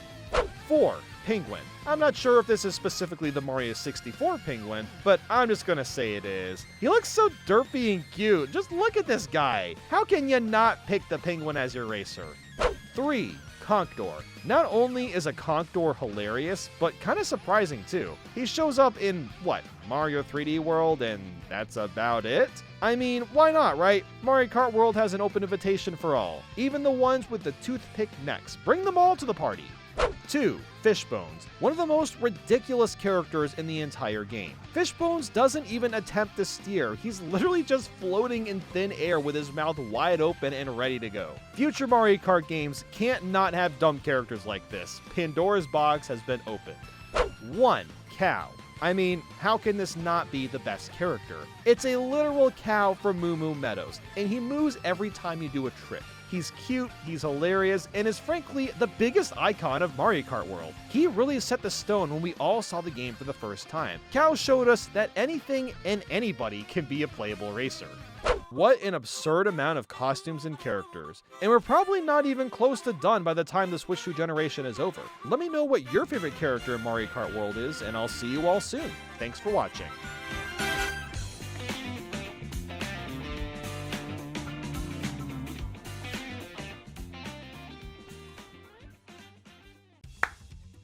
What was the point of that? Is anyone else feeling that way, or is that just me? Because a massive portion of the Mario Kart World Direct that just happened was just stuff that we already knew. Now, there is some new things that I've noted down, but I would say overall, that was kind of just, why didn't they just show off that new stuff in the Switch 2 Direct? I don't understand. There's a lot of really cool things, new mechanics that I want to talk about that could have very easily just been added into the Switch 2 Direct, so why there was a whole one dedicated to this, I don't know. Maybe Nintendo wanted to hype it up. I don't know, man. I do not think that things that were shown today is really going to convince people the game is worth $80 for those that are not interested in spending that much money on a game. I think that's completely justified. But hey, you know what? I'm still excited for the game. I'm still going to play it. So yeah, I want to talk about it because there was some really cool things shown. I just don't see why there was a standalone Direct. Okay, so this Direct started off by showing off a bunch of characters that we've already seen. They showed off a few new tracks. We got like a new look at Peach Beach, or maybe we've already seen footage of this. I just haven't seen it. And does Peach Beach look anything like the original? It is so radically different. I'm going to be really curious to actually play it and see if there's any sort of familiarity, because it just doesn't seem like it's anywhere close to the same thing. We also got to see more of the character select screen, and as someone that got to play a little bit of the demo a couple weeks ago at the Switch 2 event, I was not a fan of the character select screen, seeing how disorganized and messy it was, with regular characters on one section and then a bunch of their costumes on another. Well, it looks like that's just how it's going to be in the final game. I really do not like the character select screen at all. I think it is horrible. I don't know why they organized it that way. Like, even in Mario Kart 8, at least at the bare minimum, they had different colors for, like, Yoshi and Shy Guy. Why aren't they doing that for this game? I don't understand. You have even more costumes for so many more characters. It's gonna be a mess. It's just crazy. Maybe they, like, didn't show us that. I don't know, maybe you like unlock every single character and then they can be better organized in the character select, but for how it is right now, it's just a mess. I'm not a fan of it at all. We also got to see a full look of the map, which is kind of cool. I know we've kind of already seen that, but we got like a really clear look of like where all the courses are and stuff. And they also teased that once you do every single track in, I think it was either the Grand Prix or the free roam mode or whatever, that's when you unlock Rainbow Road. And I thought that's a really interesting approach, to basically have Rainbow Road kind of be like the final boss of the game. That's actually Really, really cool. They also showed off the Grand Prix where you can play the classic way, or you can just drive from place to place. And this is also something you can do in the versus mode. We finally got to see time trials in versus mode. Wow, I can't believe those are in Mario Kart, right? But, yeah, I mean, that's actually pretty cool that they allow you to pick. I'm glad that there's options for that, because I know there's going to be some people that just want to play it the way that Mario Kart used to be, so that's great that both options are there. We also got a better look at the Kamek, or comic, as it was said in the direct. Comic. And again, we've already kind of seen this. We got a really good look exactly at how the item works. And yep, basically Kamek just turns all the characters into like random enemies. Looking at the options menu, I also noticed there is something new on there, which is auto use item.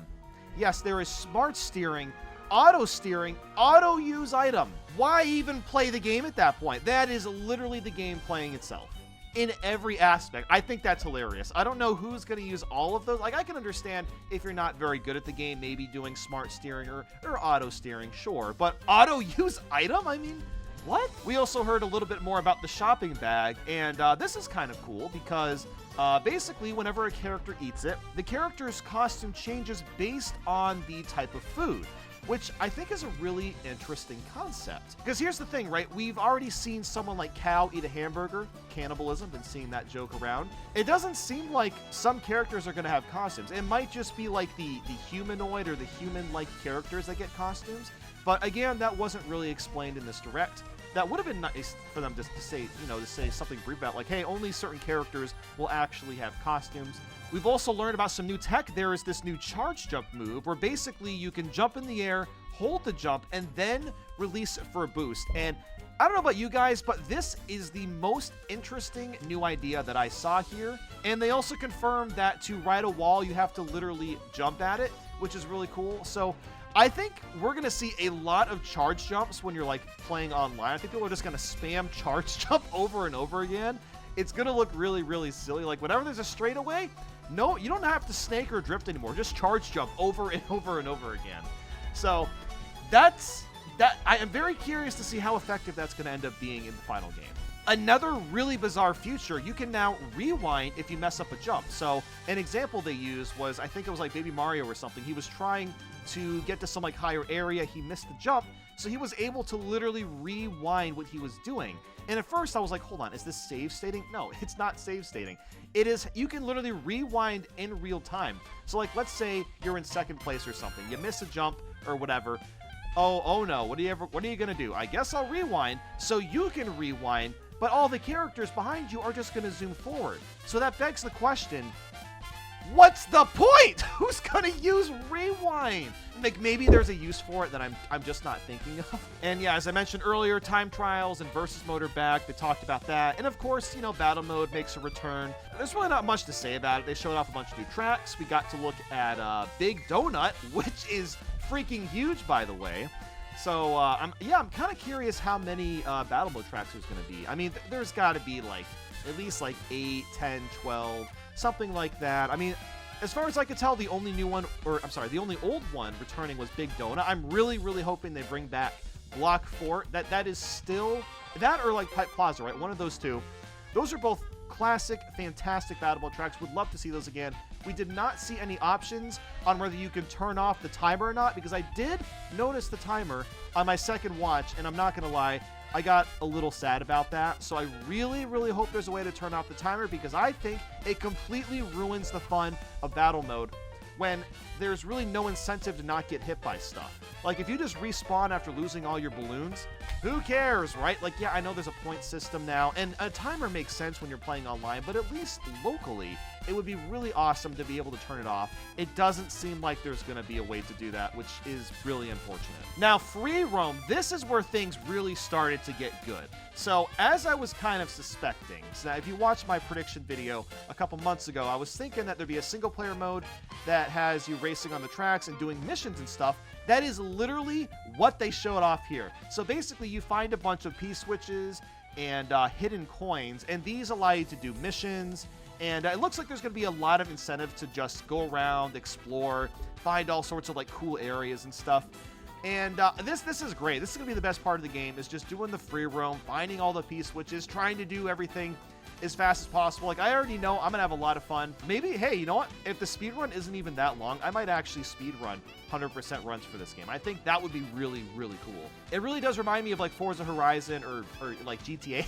Like, to an extent, this is almost becoming Grand Theft Auto, except, you know, without all the violence. It's just a Mario version. We also got to look at the online mode, and I frankly do not have much to say about it. It looks pretty much the same as Mario Kart 8. And speaking of Mario Kart 8, we actually got to see the main menu for a couple of seconds.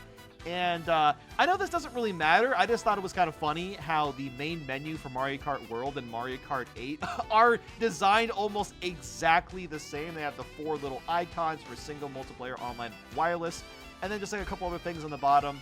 I thought it was kind of funny how it just looks exactly the same. They did not try to change it at all. Like, no, it looks exactly the same. The last thing that showed off was the game chat, and basically you can use the switch to camera or whatever camera you want, and you can use face cam. That basically goes above the racer that you're playing as, so you can see everyone's reactions as they're playing.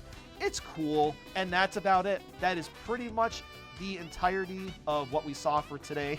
I mean, look, like I said, I'm really, really excited for the game, but this did not help at all with the price issue.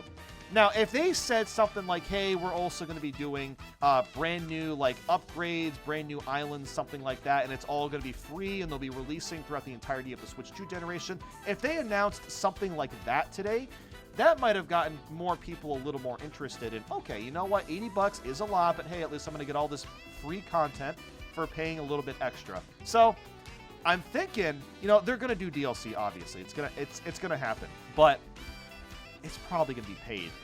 It's probably going to be paid, which is insane. It'll probably be like $20. So there you go. $100. Obviously, we don't know yet. I'm just assuming the full package is going to end up being $100 freaking dollars.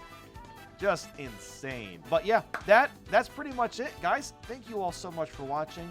I actually will be back later this month because I want to talk about Switch 2 prices for basically the final time. I'm starting to get tired of the conversation, but I have one more video on it coming soon.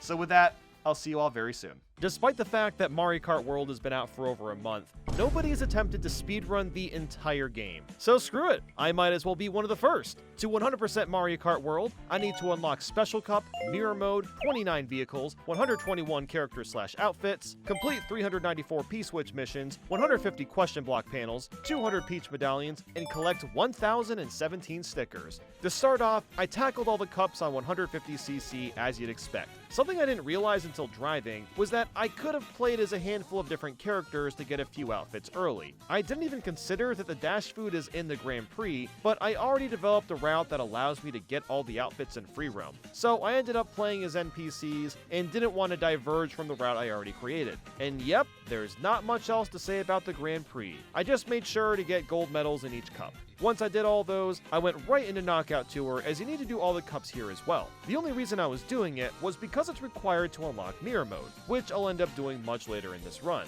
When that was taken care of, the real meat of the game began: free roam. If you've had a chance to play Mario Kart World, then you already know that free roam does everything in its power to prevent you from getting 100%. While you have a map and can fast travel from track to track, it does not show what P-switches or Peach medallions you've already collected and in what spots. All you get is a total counter on the bottom left and a question mark panel counter over each track. There's not even a big reward for finding everything. All you get are an endless amount of stickers. Mario Kart World completely discourages you from trying to find everything, because that's not really the point. If you want to have fun with free roam, don't bother looking up guides on where everything is. Just explore it at your own pace and jam out to the incredible soundtrack, because that's the best way to play free roam. At least that's what I did for the first 10 to 15 hours, and it was a blast. There's so much complexity to the layout that you could spend a long time just doing this and having a great time.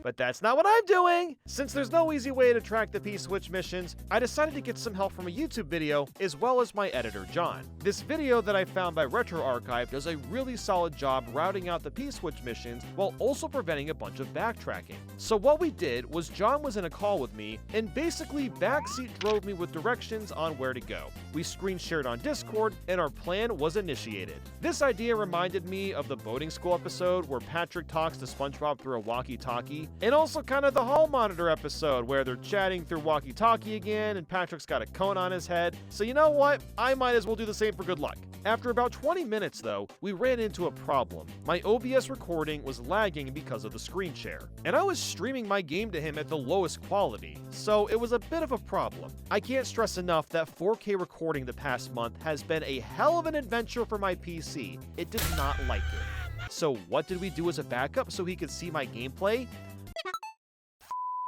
Game chat. Yes, we literally used game chat to achieve this. John was looking at this monstrosity while telling me where to go, and I was trying to make as little mistakes as possible as we went. In fact, we let the game chat run overnight and found out that your call will drop after 24 hours. I don't know if anyone actually knew that, but there you go. There's your fun fact of the day. Despite how jank the setup was, it was actually working really well. While I didn't route in the question mark panels and peach medallions to be done at the same time, I did add in all the character outfits. And believe it or not, this was a bit tricky to figure out how to do optimally. There's a large variety of dash food in this game, and all of them work a bit differently. Some food transforms characters, some don't, and lots of outfits are tied to multiple types of food. So I had to figure out the best combination of food choices and characters. What I did to achieve this was screen cap every single outfit in the game, put them all in one spot, and look over the Mario Kart World wiki to see what outfit you unlock with each character. This allowed me to put all the outfits into groups of food.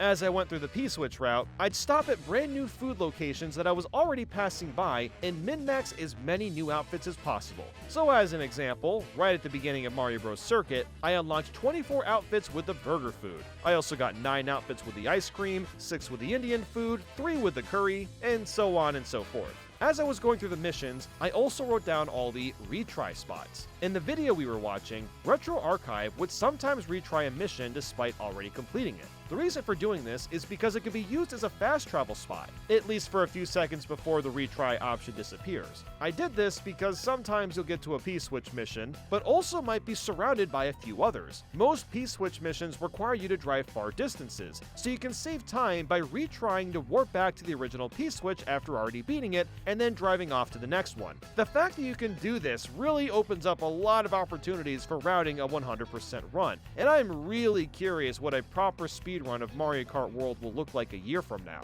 And you know what? For the first 2 to 3 hours, I was having a lot of fun. It was really cool to have John tell me where to go on the fly, and there's a lot of satisfaction to just plowing through these missions. It's pretty surprising how much variety there is to begin with, despite there being 394. There's a bunch of dash ring missions that add time as you go through each ring. And yeah, this might sound like it'd get old, but each mission has drastically different routes and obstacles, and often requires combinations of flying and water surfing to get through them. There's also some where you'll play as a big truck or yacht, with my personal favorite being the UFO one where you suck up blue coins and cows. Oh, and yeah, there's a bunch of blue coin missions too. I'm kinda surprised they didn't make them red coins considering you always collected 8. And some missions are just straight up obstacle courses. You'll bounce off narrow blocks, or the music blocks, or even flowers to get to the end. There's also a few special missions that are much more challenging than the others. These 6 require you to have mastered rail grinding, tricking in the air, and wall riding, or you're not going to clear them in time. Since I've already played this game a bunch, I didn't get stuck outside of the first special mission. This one is just ridiculous. You have to ride off a wall, jump off, perform very specific tricks, and land on the next wall. This has to be done 3 times in a row without mistakes, and the first time I tried this mission, it took me like an hour. Thankfully, I only spent like 10 minutes on it this time, but it's still just brutal. Some of the P-switches themselves are in tough spots to reach too. Special Mission 5 is perched on this tiny platform, and you basically have to have a feather and time your jump just right to hit it. The only missions I really got tired of were the race missions. It's pretty much how it sounds. You'll drop into a quick race for a minute or two and have to get through before time runs out. I think the reason I wasn't a fan of these missions is so many of them have you driving across the off-road, and despite getting boosts and items occasionally, it just felt sluggish. So while a lot of these were boring, I love that a handful of them were modeled after SNES tracks. You'll run into Vanilla Lake 1, Ghost Valley 1 through 3, and a few others. It's a pretty ingenious way of incorporating those tracks into an open world like this. You don't even realize because you're driving on the same layout until the beginning of the mission. But as the hours continued to pass, I did start to get tired of the missions. And the reason for that is the quantity. Trying to bang out 394 all at once is no easy feat. The longer that I played, the more I could see the tiny flaws that Mario Kart World has. For starters, it is painful when you lose a mission multiple times in a row. While you can retry right away if you mess up, you're forced to watch the cutscene every single time you hit the P-switch. There's no way to skip it, even if you've already seen it several times in a row. I also want to touch on the fact that simply driving off-road so much gets really annoying after a while. I get why there's so many off-road P-switches, you know, it fits the theme of the open world, but it does make you feel like you're playing in slow motion because the cart goes way slower. At least with Breath of the Wild, despite its massive size, most of the time you're going the same speed no matter what's in front of you. Mario Kart World is not like that at all. There's just a lot of slowdown that you have to put up with. The game tries to remedy this with stars or item boxes that fall from the sky, and this does help to an extent, but by and large, you'll be driving on the off-road pretty slowly for a big chunk of the game. It's almost like a faster CC would fix most of this problem. And it's pretty insane how bad the pop-in can be sometimes. The P-switches will sometimes take a bit to spawn and be seen, and the Peach medallions were even worse, but we'll get to those in a bit. Once I got near the end of the P-switch missions, I was convinced that the rewind tool was built just for free roam, because man, this mode would suck without it. After several hours of playing, missing the hard jumps and the challenges over and over starts to teeter on being frustrating. But the rewind tool usually fixes this problem because, well, you can just rewind your mistake. In fact, sometimes the timer on a mission is generous, and you can quickly use the rewind to correct a bad jump. I honestly can't imagine anyone 100%ing free roam without using rewind. There are so many tight jumps and tricks that you need to do to reach hard areas, and without being able to reset right away, the pacing would have been annihilated. So after about 8 hours, I managed to get every single outfit and completed all the P-switch missions. Next up, I wanted to go for all the question mark panels. This time, we followed the speedrun done by Helix13, and they somehow got all of these in 32 minutes. Actually, 30 minutes now. But we watched their current record at the time. That averages to hitting 4 to 5 question mark panels a minute, which is absolutely insane. I highly recommend you all check out some speedruns of this category. It's really cool to see the routes that have been developed already. But believe it or not, I wasn't able to finish all these panels in 32 minutes like the speedrun. Oh, I know, f***ing sue me. It took me about an hour and a half. And that's because the backseating that John was doing started to become harder to manage. The reason for this is, well, we chose to follow a speedrun, which includes insane shortcut strategies, and we also weren't getting little breaks in time like with the P-switch cutscenes. So often, I'd find a question mark panel, and we'd be a bit lagged behind on where to go next. Or the speedrun route was just too complicated to do, so I'd have to find another way to run through it. And when that was done, it was time for the Peach medallions. This was by far the worst part of free roam, and that's because the medallions will sometimes despawn. No, I'm not kidding. They will literally disappear, and I think I figured out why. Some of these medallions are put in super hard spots, so I was constantly using rewind to readjust my jump and try to figure out what angle I had to go in at. The problem with that is the Peach medallions seem to purposefully have horrible pop-in. If I spent too long rewinding a medallion, it would eventually just go away and I'd have to rewind way farther back for it to respawn. I have played just about every Mario game in existence, and I have never seen a coin disappear for no reason. I'm just assuming this is intentional because every other Peach medallion won't spawn until you get fairly close to it in-game, but that's just my tinfoil hat theory. Who knows, it could just be a bug. I don't know. It just feels like it's being done on purpose so that they're harder to find, and that just boggles my mind. And might I reiterate here, there's 200 of these things to find. So yeah, I wasn't exactly a big fan of hunting them down, and was beyond relieved when it was over. The only problem now is that I only have 6.5 hours to 100% the rest of the game. It took me about 15 hours to do all of this. The backseating was over, and I didn't have much left to do. First things first, I had to replay the Special Cup again to unlock Mirror Mode. I don't know why you have to do that, but whatever, it's easy enough. Next was another ridiculous feat, unlocking the NPC characters. There's 11 you need to get, and there's only one way to do it. With a new Kamek item, you need to be in first place, get zapped by Kamek's magic, and pray that you turn into a new NPC. That's it. It is complete dumb luck and has to be the worst unlock system I've ever encountered in a Mario Kart game. Lucky for us, a few strategies have been discovered to make this process slightly more tolerable. And I also got a bit lucky and had 2 NPCs spawn during the Grand Prix before doing all this, so I only had 9 of the 11 to get. What we've learned is that each track has a set of characters that'll only spawn on those tracks. So as an example, Conqueror can only spawn on Faraway Oasis and Desert Hills. Peepa can only spawn on Boo Cinema, Penguin can only spawn on Sky High Sunday, and you get the gist. It's not quite that easy though, because every track has a chance of spawning any set of multiple NPCs. So for Desert Hills, you can get Charge and Chuck, Conqueror, Nabbit, Piana, Pokey, and Spike. Since we know what characters appear where, we can jump into a 2-player match, set up one player to go a certain distance away from a double item box, and the other player is left to farm item boxes. Not only do we need to farm the boxes, but we also have to go out of bounds whenever we don't get Kamek. The reason for that is once you get items one time, the type of items you can get change entirely, and this change gets rid of Kamek. In fact, you can actually tell if you have both characters set up the proper distance from each other. You can see Kamek spinning in the roulette. So despite having a method to spawn Kamek, guess how long it took to get the rest of the NPCs? Is it A, 2 hours, B, 3 hours, or C, 4 hours? If you guessed C, you'd be correct. That's right, it took me about 4 hours to unlock 9 characters. And I did not get Kamek 9 times. Oh no! I got that stupid ass hat way more than that, because it's still random for what character Kamek will give us. Once again, I must iterate that Mario Kart World does not want you doing this. Nobody is supposed to purposefully go out of their way to grind out all the NPCs. It makes way more sense to unlock them by just playing the tracks normally. That's the fun way, because this was super tedious to do. The only saving grace is that some characters seem to have a higher bias of spawning on some tracks. The Dolphin, as an example, spawns a lot more often on Koopa Troopa Beach compared to the others, but even still, it was never a guarantee. But hey, I managed to do it with 2.5 hours left. That means we actually 100% the game in 24 hours. We got all the characters, the P-switches, collectibles, and stickers. Oh, hold on, wait a minute. The stickers? Okay, actually, I don't know if I have all the stickers. I guess I'll just look up my milestones. So, it looks like I've collected around 3,500 coins, 60 races, driven 1,600 kilometers, glided 120 kilometers, and have performed around 8,000 tricks. Let's just double check what the maximum milestones are.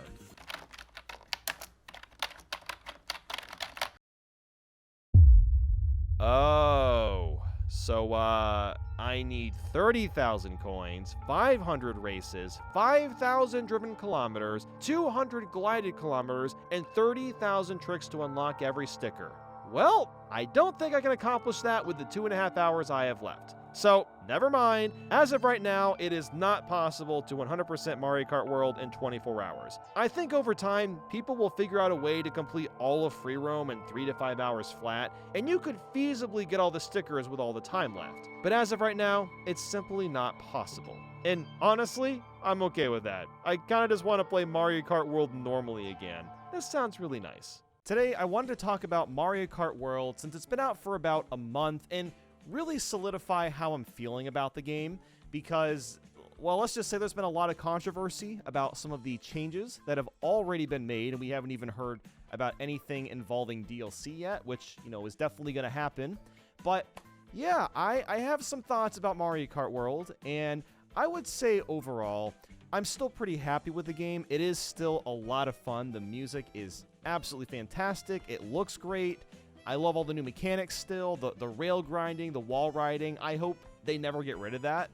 I think it just adds so much extra flair to playing on the tracks. But I do have to admit, there is something about the game that just feels off. And I don't know what it is. And it really could just be the fact that it is so different. It does so many weird things that I just don't understand. There's so many choices that I don't agree with that I'm hoping they'll fix eventually, and I kind of wanted to talk about that. And I guess the first point of mentioning is the intermissions. Now, A lot of people have, said, oh yeah, the intermissions, you just drive straight. There's no strategy. And if you play online, you can just bag for items in the back, and then you just win at the end doing that. It just kind of sucks, right? It's a cool idea, and I can definitely appreciate the intermissions. Now that I have played a bunch of them, I've done a good amount of Knockout Tour. I've played a lot of the intermissions just through online. Yeah, it's, I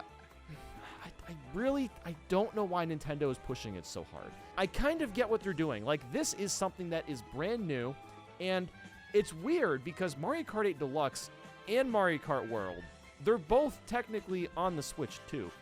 A lot of people that are playing Mario Kart World probably have Mario Kart 8 Deluxe right next to them on their Switch 2 menu, so they wanted World to be something that's different. And because they spent so much time working on the free roam, the whole open world thing, and creating all of the different intermissions, they want to make sure that, hey, look, the intermissions are different. We want you to play these more than just the regular tracks, which is so strange to me because the regular tracks are absolutely fantastic. Honestly, some of the most fun tracks out of any Mario Kart games. Now, obviously, not all of them are perfect, but because of the new wall riding, because of the rail grinding, these tracks, especially the retro tracks, have so much life brought to them. Even if you're not that good at Mario Kart, rail grinding and charge jumping, again, like all the new mechanics, they're all pretty easy to get a handle of. It takes a while to master them, but everyone can at least, do it. And it makes the track so much more interesting. Like, I think the greatest example of this is Shy Guy Bazaar. It's a pretty fun track in Mario Kart 7. It's nothing too crazy, but it's still fun. But the Mario Kart World version is, like, ridiculous. It has so many different branching paths. There are so many ways to play that track, and it's just awesome. It is so cool. It brings so much life to the track. It brings so much replay value. But, like, then you got Nintendo that's like, hey, you know what? How about everyone plays the intermissions? They want us to go straight and just not take advantage of any of these new mechanics, which are incredible. I mean, I can't even imagine how hard it must have been to not only come up with these new mechanics, but perfect them in the way that they did. They actually work really, really fluidly. Like, I love the idea of being able to just wall ride on the fly, or being able to hit a rail grind, jump off, do multiple tricks in the air, trick off of random obstacles. Like, that is a purposeful mechanic in the game. And it's just, and Nintendo's like, no, how about ignore all that, drive straight?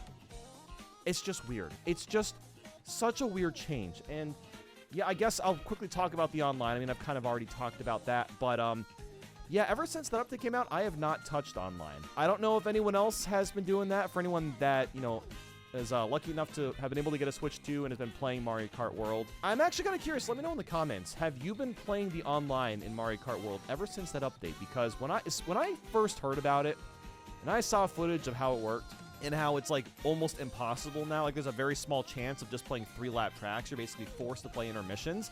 It completely killed any interest that I had. On the main channel, I made a bit of a, I guess you could say a bit of a reaction, a little bit of an angry rant for a few minutes. The reason that I made that video, because I was literally just starting to get into playing online every night. It was starting to become a habit, and I was having a really fun time with it. There was a really good balance of playing intermission sometimes, but mostly people wanted to play the 3-lap track. So it was honestly nice to get a little taste of both. But now Nintendo is just forcing everyone to play intermissions.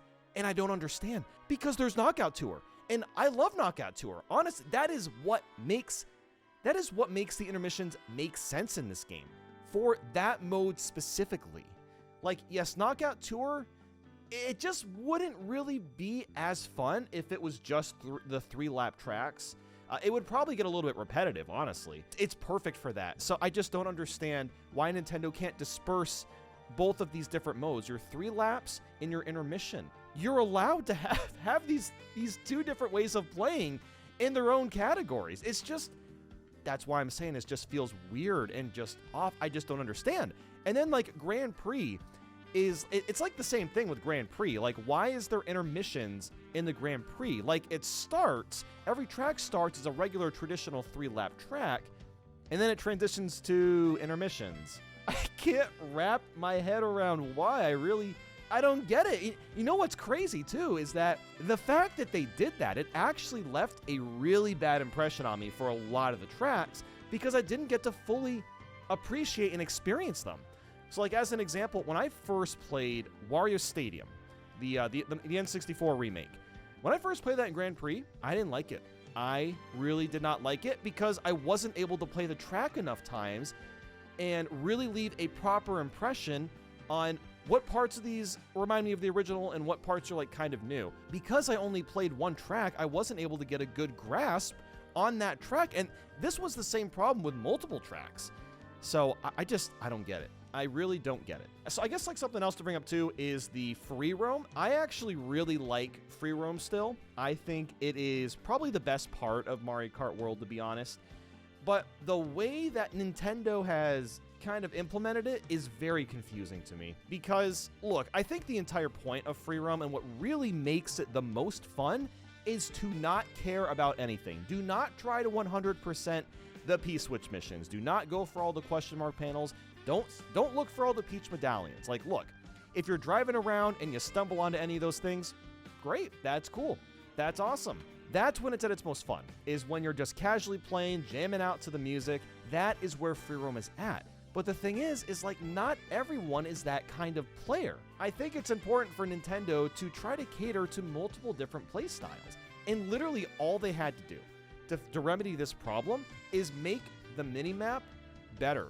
They just had to make it like Breath of the Wild, honestly. So like as an example, let's say you did a P-switch close to Mario Bros. Circuit, and as soon as you've done it, boom, right on your map, you'll see exactly where that P-switch was, and then you'll know, okay, I've already found one here, so now I can look around, or I can look in a different place. And they could have done that for the Peach medallions and the question mark panels. And of course, yes, for the question mark panels, you can technically get a count for either 5 or 10 panels per track. So they do have that at the bare minimum, but it's such a weird design philosophy because what Nintendo has done is they've created a collectathon while also being an anti-collectathon. Like, it's bizarre. And again, it does work if you're playing the game very casually and you're not hunting down all these little collectibles. It's great for that manner, but yeah, it's just strange. And then, yeah, I guess like another thing to touch on too, the battle mode. I will be honest, I have not played the battle mode since it first came out because, man, was that bare bones. I mean, you got balloon battle and coin runners. You got, 24 players, 8 different tracks, which is fine. A lot of the tracks are just like way too big and wide. And I really appreciate the fact that when you actually lose all your balloons in balloon battle, you actually get eliminated and you don't respawn. But the timer still exists. Like, there's just no options. And I guess speaking of a lack of options, that's another thing that I noticed about this game is that there really are a big lack of options. And even just like super basic stuff that most video games have. And I know Nintendo does not tend to have a lot of options when it comes to customizing their games because they want you to play a certain way. I get that, but like even the incredibly basic stuff like volume sliders for the music and the sound effects. There's not even volume sliders for anything. So if you wanted to like just jam out to the music, you can't even do that. There's no jukebox, so we can't just listen to all of the incredible music that was remixed. And there's not even a way to turn items on and off, which was something that they introduced in Mario Kart 8 Deluxe. It's just so weird to me that they haven't done that yet. Like, they're probably going to include at least some of those things in an update, but like, what are we waiting for? Like, I don't understand. At the very least, actually, I take that back. Everything that I just brought up for options should have all been there day one. And speaking of the items, the NPC unlockables, the whole having to use Kamek and pray that he spawns a new NPC. I really don't like that that's how you have to unlock the characters. It's way too complicated for no reason at all. And it's painfully unfun to try to grind out. Literally all they had to do was take some of those missions, any of the 394 from the free roam, and just attach unlockables through those. In fact, there are 6 of those special P-switch missions where they're like extra difficult. Why not tack on a few extra really difficult ones, and you unlock an NPC character by doing them? That would be a really good way. And honestly, it would just be like a fun surprise in general. So again, it's just weird. I don't understand. It's just strange. Yeah, I guess, like, just to wrap things up, what a bizarre start to the Switch 2 generation. Like, I'm still pretty optimistic. I am pretty excited for Donkey Kong Bonanza. This actually should be going out a couple days before DK Bonanza, and I actually think that game is going to be a lot better than this one, just because it's got, like, it looks a lot more polished. You got the skill tree thing. You can customize how DK and Pauline play, and it just looks so fun. And I really enjoyed that game from what I played at the Switch 2 experience a few months ago. So I'm very excited for Donkey Kong Bonanza. But I'm very curious to see how Mario Kart World is going to go down. Because I think there's a pretty good shot, well, it's basically a guarantee we're going to get DLC for the game. But the question is, how often? How often are we going to be getting content updates? It could be a few times a year, maybe once every 3 months, once every 4 months, where they just like drop some new characters, drop new P-Switch missions or something. There's a bunch of ways that they could add in new stuff. People have even theorized that there'll be brand new islands. There'll be like a Donkey Kong island with a whole set of new P-Switch missions and Peach medallions and question mark panels to find with like new tracks and stuff. Maybe they'll do that with like Zelda and Splatoon and Animal Crossing, and I think that would be very cool. I just don't know if that's gonna happen. Like, considering how long this game took to come out and how long it must have taken to just develop this open world to begin with how intricate it is and how complex everything is, I just don't see them having the time to do that, to be quite frank. We'll definitely get more tracks, we'll get more characters. That's absolutely going to happen. I mean, we'll probably even get more game modes for battle mode. We'll probably get Renegade Roundup Bat, we'll get Shine Thief. I remember what the other one is. Oh, Bob and Blast. We'll probably get that one too. I'm sure all those things are coming. Yeah, it's just weird that the game just kind of feels like, I don't want to say the game is unfinished. It's not unfinished. There's just the decisions that they have made. Some of the decisions in how they're trying to force us to play Mario Kart World is just weird. I've said that a bunch of times in this video, but I don't know how else to describe it. It just feels off to me. Oh, you thought I was playing Mario Kart World? Nope, we're driving in real life. So, yeah, I did rank all 202 intermissions. It was an experience. Let's get her ranked. 202, Peach Stadium to Koopa Troopa Beach. While it's a bit over-exaggerated that the intermissions are just straight lines, one quick glide into the water and you are cruising in a straight line for quite a while. While of course there are some boosts and plenty of opportunity to trick through the water, this is still incredibly boring. And it ends with one epic lap of Koopa Troopa Beach, a truly riveting ending. 201, Koopa Troopa Beach to Peach Stadium. Okay, so what you're looking at here is almost the exact same track, except that we're driving in the opposite direction. The game has over 200 intermissions, but almost half of them are repeats of each other, with the only differences being the beginning and ending. Some of these intermissions have different routes, and some only go in one direction. But I guess I'd rather do one lap of Peach Stadium instead of one lap of Koopa Troopa Beach. At least it's a little bit longer. 200, DK Spaceport to Koopa Troopa Beach. Okay, so for most of this one, you're going straight and tricking down a path of buoys and water. It leads to Koopa Troopa Beach for one whole lap and is pretty short overall. The only reason I'm placing it higher is because you spend a little less time going straight. 199, Salty Speedway to Wario Shipyard. Once again, we have another straight line intermission. All you get is a little boost and a handful of ramps to trick off. While the water is slow and tedious, at least there's some dash rings to pass through and some nifty ship scenery. I'm not a super big fan of Wario Shipyard, but I'd rather play this than Peach Stadium or Koopa Troopa Beach. 198, Wario Shipyard to Salty Speedway. We start off with a quick turn and trudge through the water again. The path remains exactly the same, except that Salty Speedway at the end is a bit more enjoyable. And I like this little dash ring going off the ship too. It's mildly interesting. 197, Bowser's Castle to Toad's Factory. Despite the fact that you have this cool launch start, this is still a pretty dull intermission. I do like the beginning where you're flying down the hill and hitting ramp after ramp, but it falls apart after that. We're invaded by the Big Donut.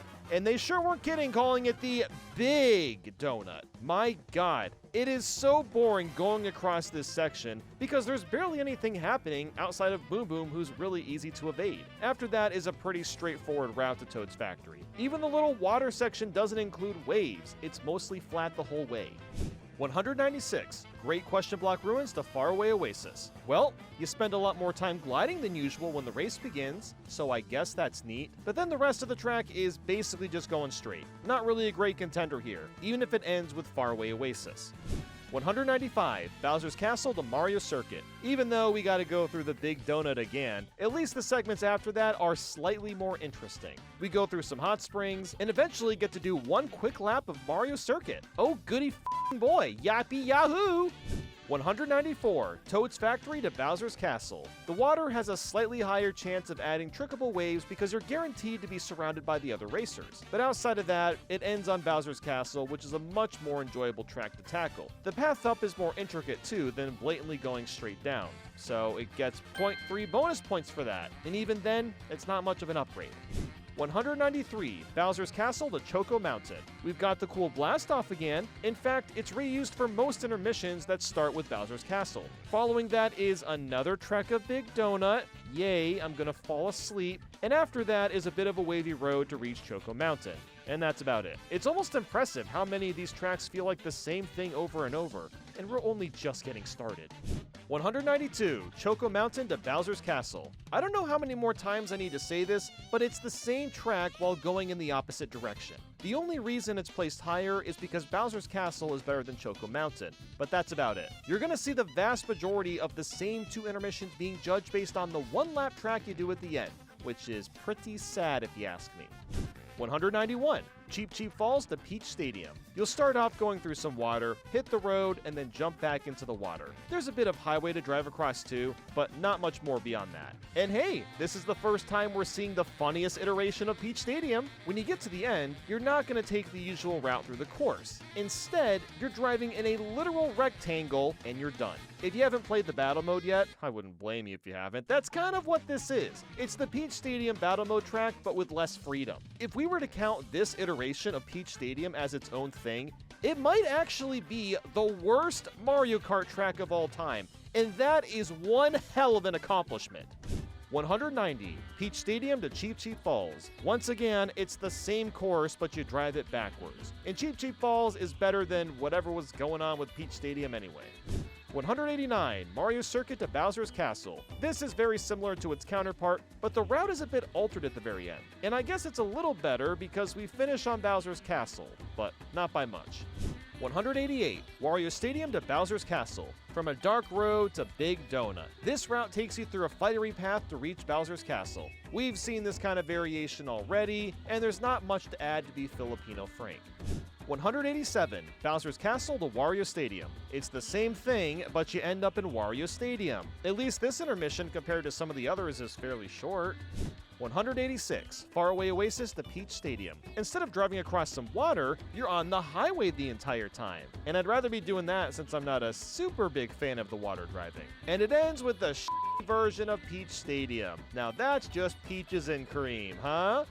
185. Peach Stadium to Faraway Oasis. The identical track, but we end in Faraway Oasis. I can at least say that there's a handful of interesting turns, but again, there's just not much to do while going from point A to point B.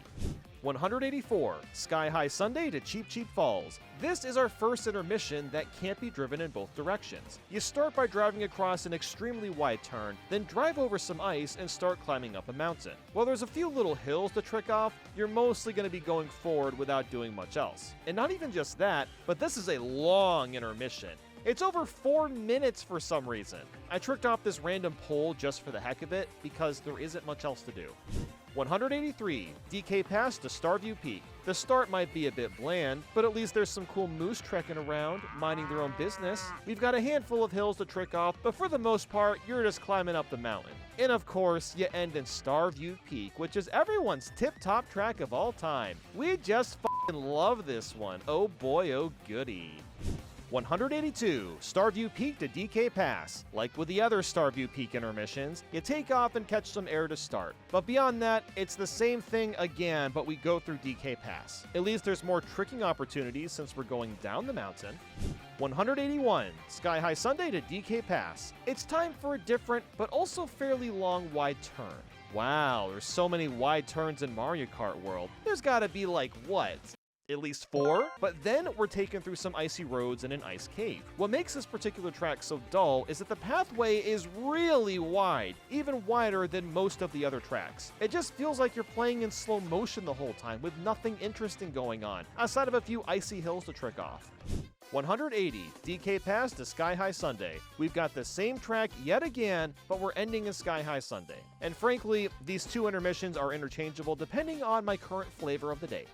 179, Crown City to Moo Moo Meadows. We'll be going down this highway section plenty of times. It kind of reminds me of Toad's Turnpike from how packed the cars can be. Oh, wait, hold on. The entire game is just Toad's Turnpike, but once that passes, you hit a dirt road and end up in Moo Moo Meadows. I like that traffic is with you for most of the race to keep you more engaged, but this is still a pretty dull intermission. 178, Moo Moo Meadows to Crown City. There are virtually no changes driving in the opposite direction, outside of landing in Crown City. I can dig the city environment since there's more variance in the track layout, so at least it ends there. 177, Wario Stadium to Dry Bones Burnout. It's pretty surprising how many intermissions throw Big Donut into the mix. I don't get it, it's just a big-ass circle. It's not that fun to drive through. The rest of the intermission isn't that great either. You go through some water springs, but it's mostly just going straight with a few dash rings. 176, Dry Bones Burnout to Wario Stadium. Yet again, it's the same path, but you go in reverse. At least it ends on Wario Stadium. That's its only saving grace. 175, Dry Bones Burnout to Toad's Factory. Wow, we've seen this route like 5 times already, but now we're driving through water for some of it. At least it has dash rings and some land to spice things up, and it also ends at Toad's Factory. One of the noteworthy things about this intermission is just how short it is. It'll only take like 2 minutes at the most to finish. Typically, the shorter the intermission, the better, but the layout in this intermission is not very good, so that doesn't really save it. 174, Toad's Factory to Dry Bones Burnout. Talk about predictable. Another intermission that's the same, but we drive in the other direction. And we've got Dry Bones Burnout at the end. Very cool. 173, Acorn Heights to Toad's Factory. Don't get me wrong, I like Acorn Heights quite a bit. There's some variety and a few hills for tricking, but not much beyond that. The rushing water at the end is kind of neat, I suppose, and Toad's Factory always feels so much shorter than it should. 172, Toad's Factory to Acorn Heights. This is very similar, but I almost debated on putting it lower because going up against the water at the beginning isn't as enjoyable. But I also really like Acorn Heights. It's a good one to wrap up with. 171, Dry Bones Burnout to Mario Circuit. We've seen this route before, but thankfully we don't have to go through Big Donut. Instead, we head towards Mario Circuit for one entire lap. And because it's Mario Circuit, it's extra short compared to the other tracks. 170, Mario Circuit to Dry Bones Burnout. It's identical, but with Dry Bones Burnout waiting for us, calling for us at the ending. What a sight to behold. 169, Moo Moo Meadows to Cheep Cheep Falls. From the highway to the dirt, it's a fairly straightforward route to get to Cheep Cheep Falls. There's some Monty Mole mounds and trains to avoid, but this is otherwise a fairly tedious one to get through. It's kind of crazy how I'm like 30 tracks in and still saying that the intermissions are boring. That sunk cost fallacy must have hit Nintendo hard for them to include this much filler content, Jesus. 168, Wario Stadium to Mario Bros. Circuit. It's around this point that the intermissions start to have a teeny tiny bit more variance. That doesn't make them all that fun, but at least there's slightly more to do. Here we go through a tunnel, and at the end we drive through Mario Bros. Circuit backwards. While going through a track backwards would typically be considered a novel concept, it's boring in this case because Mario Bros. Circuit is just a circle. 167, Mario Bros. Circuit to Wario Stadium. Believe it or not, it's the same heckin' darn track, but we end up at Wario Stadium at the end. I'm kind of running out of things to say here. Dude, I can't wait for the intermissions to get more exciting. 166, Choco Mountain to Cheep Cheep Falls. Not just that, but you also drive through a bit of the outskirts of Peach Stadium. But otherwise, we're mostly on a dirt path, and eventually clear into the water to reach Cheep Cheep Falls. I suppose the environment has changed up more than usual, but the track layout is more or less the same as what we've been seeing. 165, Cheep Cheep Falls to Choco Mountain. It's not quite the same path. The first half involves spending a lot more time on a regular road, but overall, it's still fairly straight and standard, and you end up in Choco Mountain.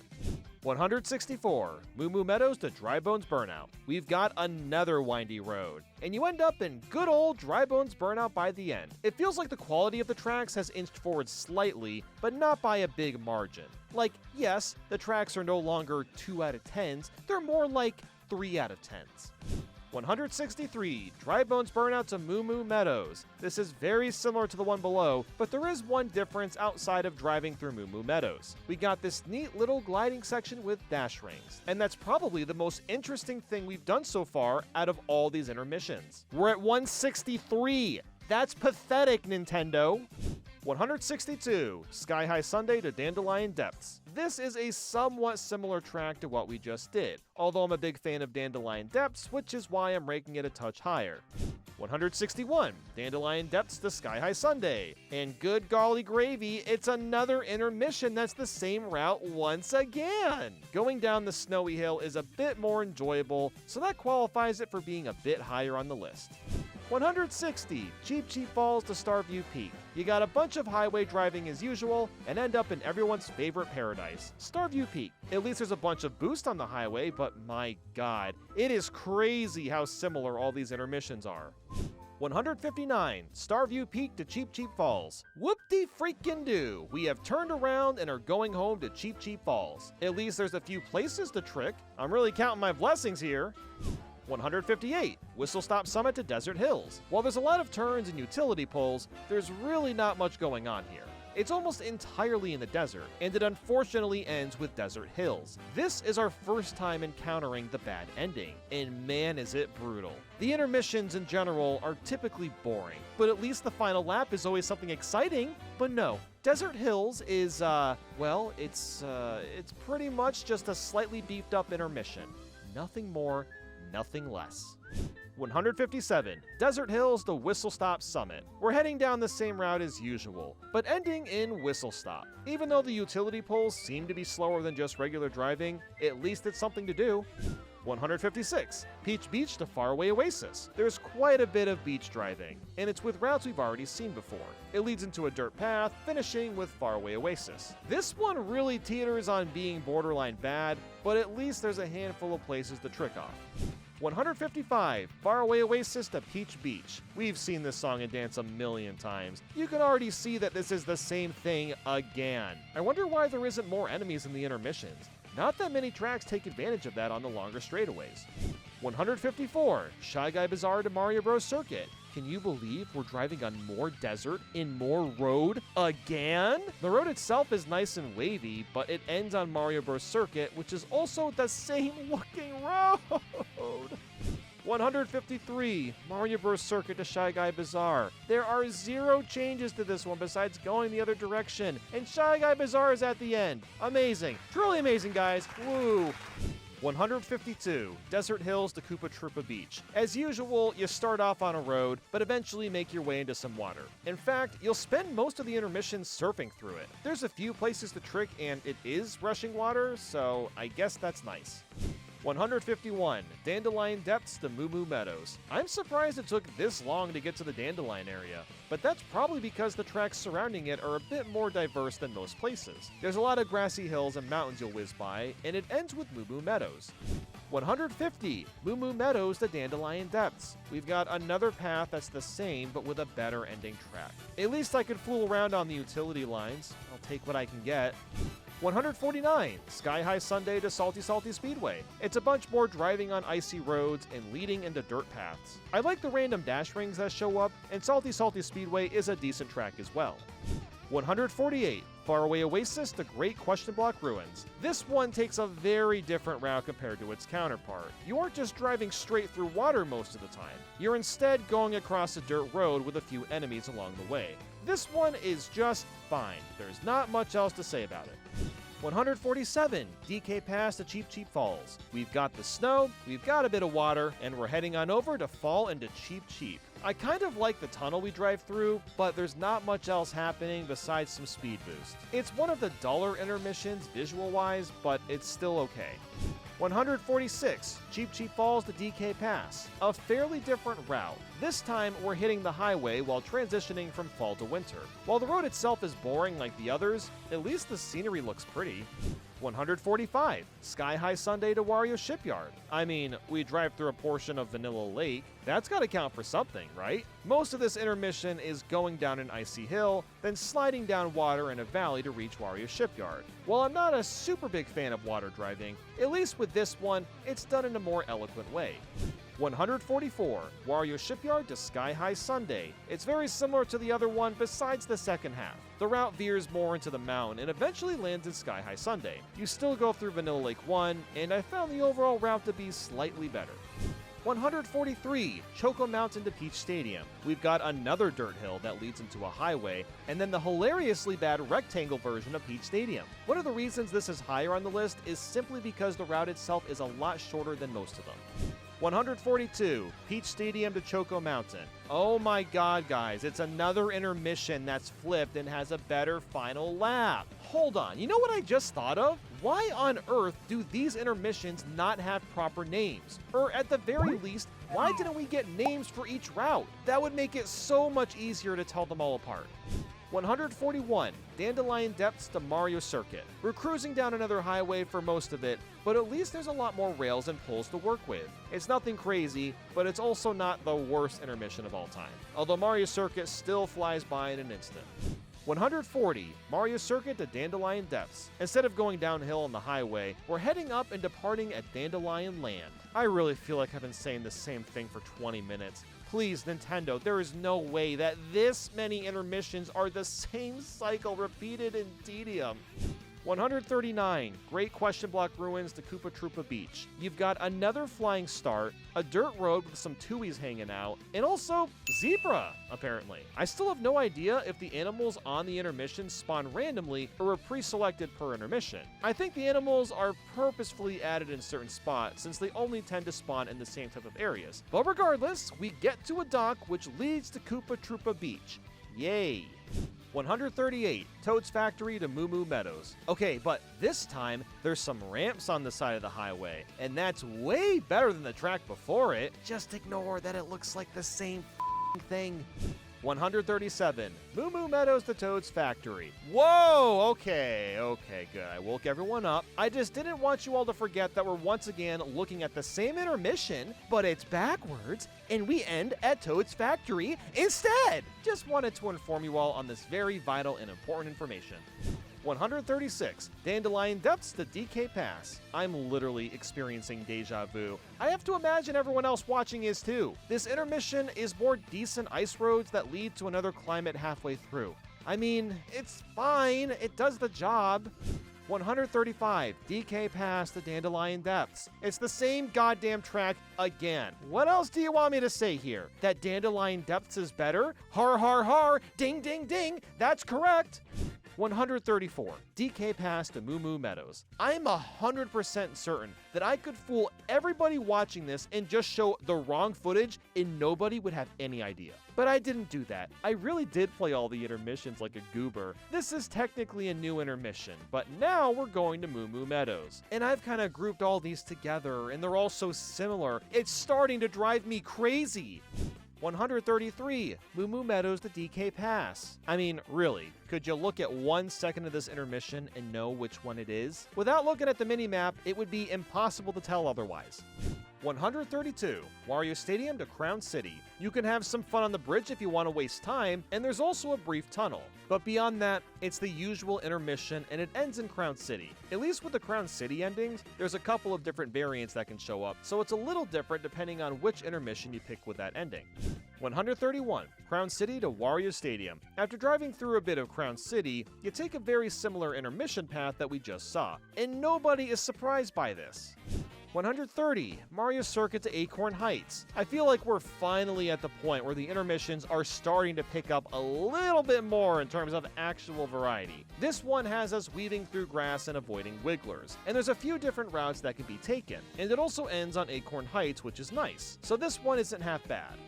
129, Acorn Heights to Mario Circuit. It's the same idea, but something kind of crazy happens at the end. You actually do every lap on Mario Circuit. Not just one, it's all 3 laps. Now, of course, this is still Mario Circuit, but it's cool to see that this happens at all. I'm still mind-boggled that the intermissions aren't 80% shorter and we can't properly play most of the tracks. 128, Wario Shipyard to Starview Peak. We've got a good amount of snowy driving with this one, as well as some water at the beginning. This is another intermission that's pretty solid, but also doesn't have much to really write home about. 127, Cheep Cheep Falls to Wario Shipyard. After a bunch of splashing in the wavy waters, you end up on the highway with cars and dash rings. Again, there's some quality to be found, but it's not a lot to really be retained in your mind. 126, Wario Shipyard to Cheep Cheep Falls. As usual, it's the same track, but we end up in Cheep Cheep Falls. These are both perfectly fine intermissions and nothing more beyond that. 125, Crown City to Choco Mountain. Believe it or not, we're driving down a road once more with a few speed boosts to blast through the monotony a bit faster. Once through the tunnel, you go into a foresty area briefly, and that leads us to Choco Mountain. 124, Choco Mountain to Crown City. It's basically the same route, but with one of the versions of Crown City at the end. There's a bunch of cars to avoid on the highway, so we're still doing okay here in terms of being entertained. 123, Dino Dino Jungle to Salty Salty Speedway. We've got the split paths as well as the waterfall segment that leads us up to Salty Salty Speedway. Not every section is interesting, but at least there's a few highlights. 122, Salty Salty Speedway to Dino Dino Jungle. It's the same track, but with the dinosaurs at the end. I also like how we'll see a few dinos before reaching the ending, which kind of helps lead to the last lap more naturally. 121, Mario Bros. Circuit to Desert Hills. It's just driving across the dirt and ending up in Desert Hills. Yeah, let's just carry on, shall we? 120, Desert Hills to Mario Bros. Circuit. Wow, it's more of the same, which really means the same of the same. This video is driving me insane! 119, Shy Guy Bazaar to Desert Hills. Another intermission where you go through the sandy cave and fly into the massive desert. While it's not all that challenging, at least you get to fly and do something a little bit different. It just kinda sucks that it ends on Desert Hills. Audible shudder. 118, Desert Hills to Shy Guy Bazaar. Not only do we end in a better track, but the flying segment feels a bit more natural. I think it's just the way the sand is laid out. It just looks like it was built for gliding. 117, Wario Stadium to Airship Fortress. From the stadium to a canal. This is our first time driving through here in this ranking. While the canal is kinda cool and it's got chain chomps rolling around as obstacles, it's also very wide and a bit dull at times. There's some speed boosts which are nice, but it's not gonna spice up the race all that much. But at least it ends on Airship Fortress. 116, Airship Fortress to Wario Stadium. Outside of a slight route alteration at the beginning, it's very similar to the intermission we just went over. Just for the flying beginning and the fact that the last lap is Wario Stadium, I'd say it's slightly better. 115, Wario Stadium to Toad's Factory. We've got another intermission with canals, but I liked this approach a bit more. The chain chomps were a lot more in our face, and the path has a little more twist. While it went on for a bit too long, at least it ends with Toad's Factory. 114, Toad's Factory to Wario Stadium. It's virtually identical aside from a different final lap as you'd expect by now. It would have been kind of cool if you could go underneath the canals in a few parts and maybe enter the Earth, but I guess that would have been too ambitious. 113, Wario Stadium to Shy Guy Bazaar. You go from a road to the desert and even enter Chain Chomp Desert, although strangely it's only like half of it. So it's the same idea as Big Donut, but it doesn't last for nearly as long. And it's also got quicksand and dash rings, so it's actually interesting to drive across. You also tackle Shy Guy Bazaar in a somewhat backwards route, but it also takes you through some of the new buildings from Free Roam, which is really cool. 112, Airship Fortress to Toad's Factory. We're finally reaching the intermissions where you spend a lot of time driving on the castle terrain. And this is some of the most fun you can have with the intermissions because there's so many places to grind and wall ride. This one is a bit lower on the list just because we are assaulted by the Big Donut, but at least it ends with Toad's Factory. 111, Toad's Factory to Airship Fortress. As you'd expect, it's the same idea, but I preferred the ending. I actually really like how you shoot off into Airship Fortress. It makes its entrance feel that much more exciting. 110, Shy Guy Bazaar to Wario Stadium. We've got quite a different route compared to the other version, and I enjoyed it a little bit more. You've got some buildings that you can roof surf off at the start, and the desert path is nice and wavy. There's a quick tunnel to go through, and you'll end up in Wario Stadium. 109, Faraway Oasis to Salty Salty Speedway. Another intermission that's mostly on a wavy dirt road, but the last segment is kinda cool. You fly into Salty Salty Speedway through a giant pavilion and land in the water near the entrance. 108, Salty Salty Speedway to Faraway Oasis. A slightly different route at the beginning, but for the most part it's the same thing. And I guess I'd say I prefer Faraway Oasis, but both tracks' quality are fairly close. 107, Faraway Oasis to Cheep Cheep Falls. I never thought I'd be riding with the bulls in a Mario Kart game, but here we are. It's once again just more driving down dirt. It's really hard to put these intermissions anywhere but smack dab in the middle.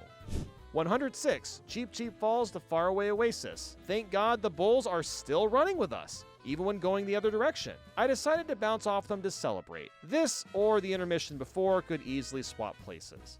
105, Crown City to Peach Stadium. Imagine being able to actually drive through a bit of the starting track before entering the intermission. Well, imagine no more, because that's how this one works, which is great. It does end with the stupid version of Peach Stadium, but its shorter length still makes this intermission fairly decent.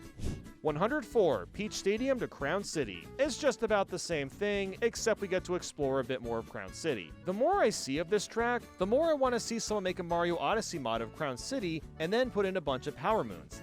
103, Whistle Stop Summit to Koopa Troopa Beach. This one stands out a little bit, as you'll dive into a valley of rushing water. There's a bunch of rocks you can trick off, and this river just keeps going until you eventually get to Koopa Troopa Beach. It's not the most satisfying ending ever, but the journey's pretty solid. 102, Toad's Factory to Mario Circuit. One of the most average intermissions of all time, hence why it's so close to the middle. It's almost entirely driving across a highway, accompanied with some cars to avoid in dash rings. 101, Mario Circuit to Toad's Factory. I actually really like how this one ends. You don't just casually drive up to Toad's Factory. No, you take this road that shoots you up into the air and you drive off the roof of one of the buildings. So you're kind of getting like 1 1/4 of the track at the end. 100, Dandelion Depths to Starview Peak. While it is more of the same thing, at least it includes the Ice Mountain. It blends in pretty well into Starview Peak, so I gotta give it credit for that. 99, Starview Peak to Dandelion Depths. We're heading down the mountain, and pretty quickly make it to Dandelion Depths. While the intermission layout itself still isn't that exciting, at least it's on the faster side. It's funny how the better intermissions tend to be over with quicker. It's almost like it was a bad idea to make 200 of these damn things. 98, DK Pass to Salty Salty Speedway. I'm liking the windy road, and the fact that snowballs are clobbering down our path too. Outside of that, it's more or less the kind of intermission you can expect at this point, with Salty Salty waiting for us at the end. 97, Salty Salty Speedway to DK Pass. I'm ranking this one a bit higher because we get to do DK Pass backwards. And yes, we've already done this, but there's still a bit of novelty behind that. 96, Dino Dino Jungle to Koopa Troopa Beach. This is what I'm talking about. I love that the dinos are blocking half of the roadway at the beginning. Stuff like this is what makes the intermissions more interesting. There's actually things to avoid and worry about along the way. It ends with wavy waters and everyone's favorite Koopa Beach. We're all infatuated with how awesome that track is, right? 95, Koopa Troopa Beach to Dino Dino Jungle. So it's the same thing, but the way Dino Dino Jungle works is really funky. It looks like you're about to play the track backwards, but then you keep going, and the road loops around, and you switch to playing it forwards. It's very strange, and I really wish more tracks did stuff like this for the intermissions, because I need that spice, Nintendo. Give me more spice. 94, Crown City to Koopa Troopa Beach. We spend a little bit of time surfing through the waters and even gliding for a minute. Considering the fact that we're mostly in the water, there's a lot to do instead of just mindlessly droning straight. It's too bad it ends in Koopa Troopa Beach though. No, I'm just kidding. Everyone loves that track. 93, Koopa Troopa Beach to Crown City. Well, would you look at that? It's the same track, but with Crown City to wrap things up. Oh, how lovely. 92, Whistle Stop Summit to Mario Bros. Circuit. It's more road and utility poles. We've officially gotten to the point where the intermissions are worth playing every once in a while. While they all still look the same, at least they're functionally getting more enjoyable to play, even if this one ends with Mario Bros. Circuit. 91. Mario Bros. Circuit to Whistletop Summit. I took advantage of the polls quite a bit for this one, but yeah, it's the same thing with a better ending track. Who would have thought? 90. Boo Cinema to Mario Circuit. This is somehow our first time seeing Boo Cinema at all, and that's because you'll drive through Ghost Valley. All versions of Ghost Valley are here, and they're a blast as the layout has tight and quick corners. Following that is a more straightforward road, but it ends with a single lap of Mario Circuit, so it loses points for the second half, but it's not too shabby. 89. Mario Circuit to Boo Cinema. As usual, it's the same track, and I'd much rather finish with a lap of Boo Cinema. Or, really, I'd rather just do normal 3 laps. I'd rather not be doing these intermissions, but let's just ignore that. 88. Crown City to Desert Hills. It's more of the typical driving, and we end on Desert Hills. Even though that one kinda sucks, at least the rest of the intermission is solid. 87. Desert Hills to Crown City. Because who wouldn't want to finish an intermission on Crown City? I reckon most people would. Here. Oh, and also I was tricking off a bunch of polls because why not live a little? 86. Peach Beach to Wario Shipyard. We've got even more driving down water in straight lines, but this time there's actually a lot of obstacles. There's big vortexes to watch out for, dragon eels swimming through the water, and plenty of places to trick. It's one of the better water-themed intermissions. 85. Wario Shipyard to Peach Beach. Another repeat, another day. The main difference is you end up driving through... Yeah, you already know. 84. Toad's Factory to Peach Stadium. Even though we see this highway in a number of different intermissions, it's one of the most interesting ones to play. And it ends on Peach Stadium, the actual one and not the funny rectangle. I just like that there's plenty of speed boost to use. 83. Peach Stadium to Toad's Factory. It's all the same, but with the classic Toad's Factory at the end. Thank God for that, yada yada yada.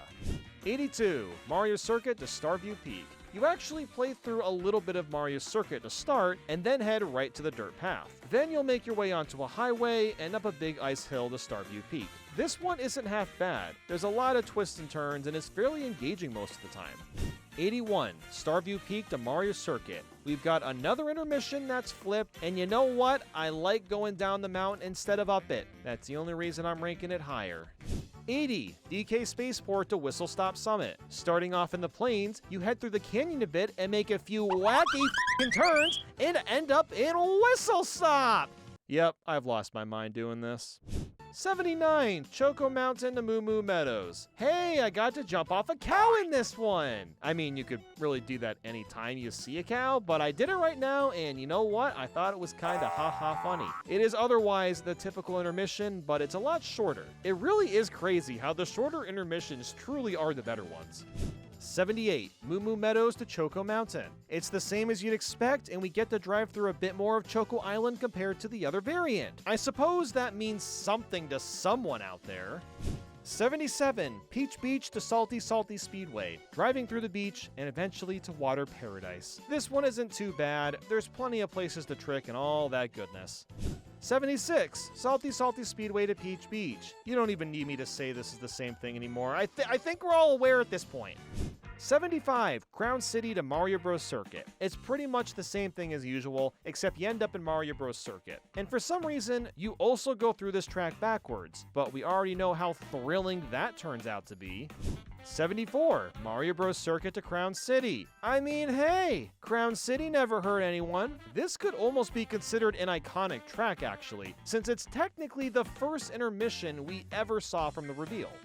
73. Faraway Oasis to Koopa Troopa Beach. I really like how you got a bunch of zebras and elephants flooding the road at first. It makes it feel like we're really out there in the wilderness. You end up with a quick lap of Koopa Troopa. While it's not the greatest ending, it's a pretty solid intermission for what it's worth. 72. Koopa Troopa Beach to Faraway Oasis. And alas, the same kind of track with a better ending. I love the little armadillos that are rolling around next to us. 71. Whistle Stop Summit to Crown City. Oh, it's more of just, driving through a desert. This time, we've got a building we can drive through. Whoa, that's pretty nuts. It leads into a road, which leads to Crown City. Huh. Oh my god, wow. Whoever thought of ranking all the intermissions may be regretting his decision.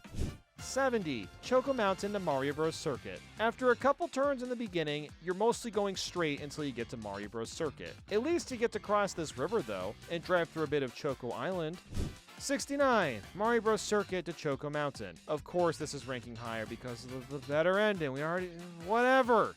68, Whistle Stop Summit to Choco Mountain. We've got an intermission layout that gets a bit wild. You've also got that weird house building thing. Yep, you can drive through that again. I also like this tornado that you'll take to get some extra gliding time. 67, Choco Mountain to Whistle Stop Summit. It's pretty much the same idea, with the tornado segment also included. I like the addition of these grolls too. Like I said earlier, I really wish there were more enemy spawns in general. 66, Shy Guy Bazaar to Choco Mountain. One of the more solid desert-themed intermissions. It's got a bridge to trick off, and even a quick detour to Choco Mountain. Real talk for a second though, it's still weird that the hidden SNES tracks aren't just regular tracks too, but that's besides the point. 65, Choco Mountain to Shy Guy Bazaar. There's not much difference here, and that's not a bad thing. Ending with Shy Guy Bazaar is a pretty good choice. In fact, it's the only choice because that's how it works.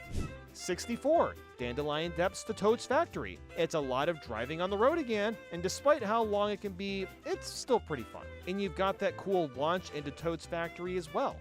63, Toad's Factory to Dandelion Depths.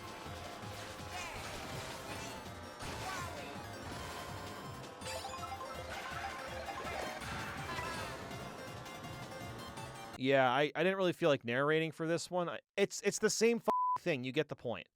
62, DK Pass to Wario Shipyard. We're going down a mountain in a bit of a twisty manner. In fact, this intermission has a split path. However, a lot of this takes place in the water, and it's filled with a bunch of rocks and other things to trick off. So all in all, not too bad of an intermission.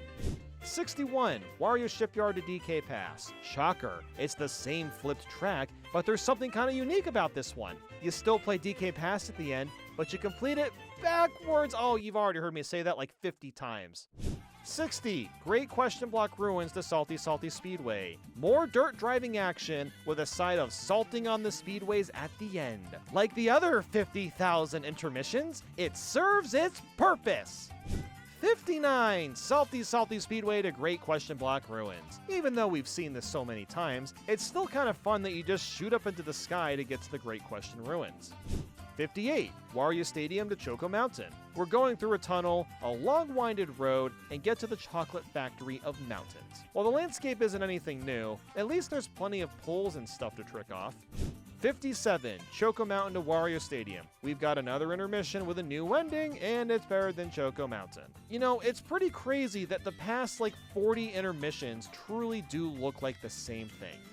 56, DK Spaceport to Peach Stadium. After going through a bit of DK Spaceport, you start flying through the water, and this is where things get crazy. You have the option to hop onto one of these yachts and then a helicopter. Don't get me wrong, I love the new vehicles you can use, but we're still just going straight. Some people might say that this is the worst intermission in the game, but it can also be seen as one of the most interesting ones. Even though the track is the pure definition of going straight, the water is filled with ramps to trick off, so there's always something happening. It feels a bit strange to rank this so high, but I think it deserves it for at least attempting to strive for originality. 55, Moo Moo Meadows to Mario Circuit. We actually play a little chunk of Moo Moo Meadows, which is nice. The intermissions are short and sweet, and we get a laugh and a half out of Mario Circuit. All in all, not too shabby. 54, Mario Circuit to Moo Moo Meadows, a somewhat familiar intermission, except this time we get to fly over a lot of the track. I like the extra variety. We needed to see more of this. 53, Sky High Sunday to Starview Peak. You know, the half pipes are kind of pointless and slower, but at least they're neat to do. But we end up in Starview Peak, so I don't know. Again, this is a solid intermission with not much else to say. 52, Starview Peak to Sky High Sunday. Instead of talking about how this is the same track again, let's just marvel at this apple. Yes. So delicious. So juicy. So crunchy. 51, Dino Dino Jungle to Faraway Oasis. We've already seen most of this intermission before, and it's still one of the better ones due to the large number of routes and animals that run with us. And ending on Faraway Oasis is nice. I like this one. 50, Faraway Oasis to Dino Dino Jungle. Okay, so how about this time we do something a little bit different? I want everyone to take their phones outside and go out there, go out to the backyard and touch some grass. Ah. now that feels nice and soothing. Breathe in the fresh air and relinquish the moment that you're currently experiencing. 49. Acorn Heights to Dandelion Depths. While you're climbing up a lot of water, I really like that there's a ton of rocks to trick off of, and just a bit more to do in general. 48. Cheep Cheep Falls to Moo Moo Meadows. Despite the other version of this intermission, the track layout is actually quite different for once, and I found it to be a good amount more enjoyable too. The main difference is the first half where you're cutting from corner to corner. It's not the sharpest corners in the world, but it's activating more brain neurons than usual.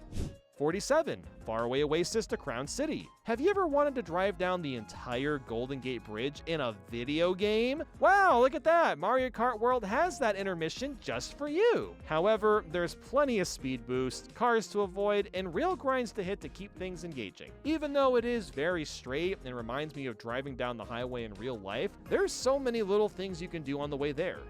46. Crown City to Faraway Oasis. I know all of you were enjoying that first intermission so much, so let's watch it again, but we're going the other way! Woo! 45. Crown City to Whistle Stop Summit. A pretty similar one to its counterpart, at least at first. On the second lap, you hit this area with a ton of train tracks. This is pretty fun since you can experiment and do a bunch of grinding everywhere. And when that's over with, you're basically at Whistle Stop already. So this one has some shockingly good flow to it. 44. Cheep Cheep Falls to Salty Salty Speedway. We've got a pretty quality one here. You're blazing through the water and on the autumn road. This leads to more rushing water and salty speeding. This is one of the more ever-changing intermissions. It doesn't feel quite so static. 43. Salty Speedway to Cheep Cheep Falls. The route is different, but is just about as fun. You're going down the highway, taking some dash rings, and eventually make it to Cheep Cheep Falls. 42. Dino Jungle to Peach Beach. We've got some more Acorn Heights winding roads and the waterfall, as well as a bit of beach before hitting Peach's Disney Town. While it is a bit long, it's still nice to see the environment change up a bunch.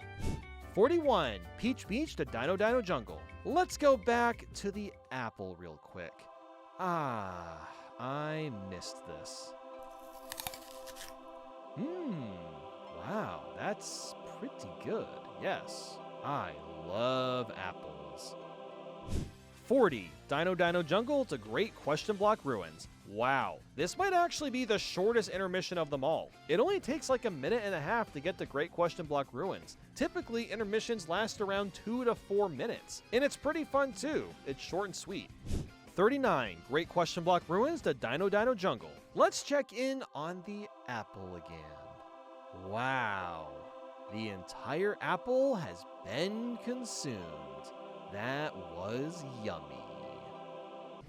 38. Great Question Block Ruins to Peach Beach. There's a lot of driving time on the beach, and you end things off with the final segment of Peach Beach. While it's fairly basic, the first half is really solid. 37. Peach Beach to Great Question Block Ruins. It's the same track, but backwards. Yes, I've said this like 170 times, but that's just not going to change how reality is. And that's okay, because we're nearing the end.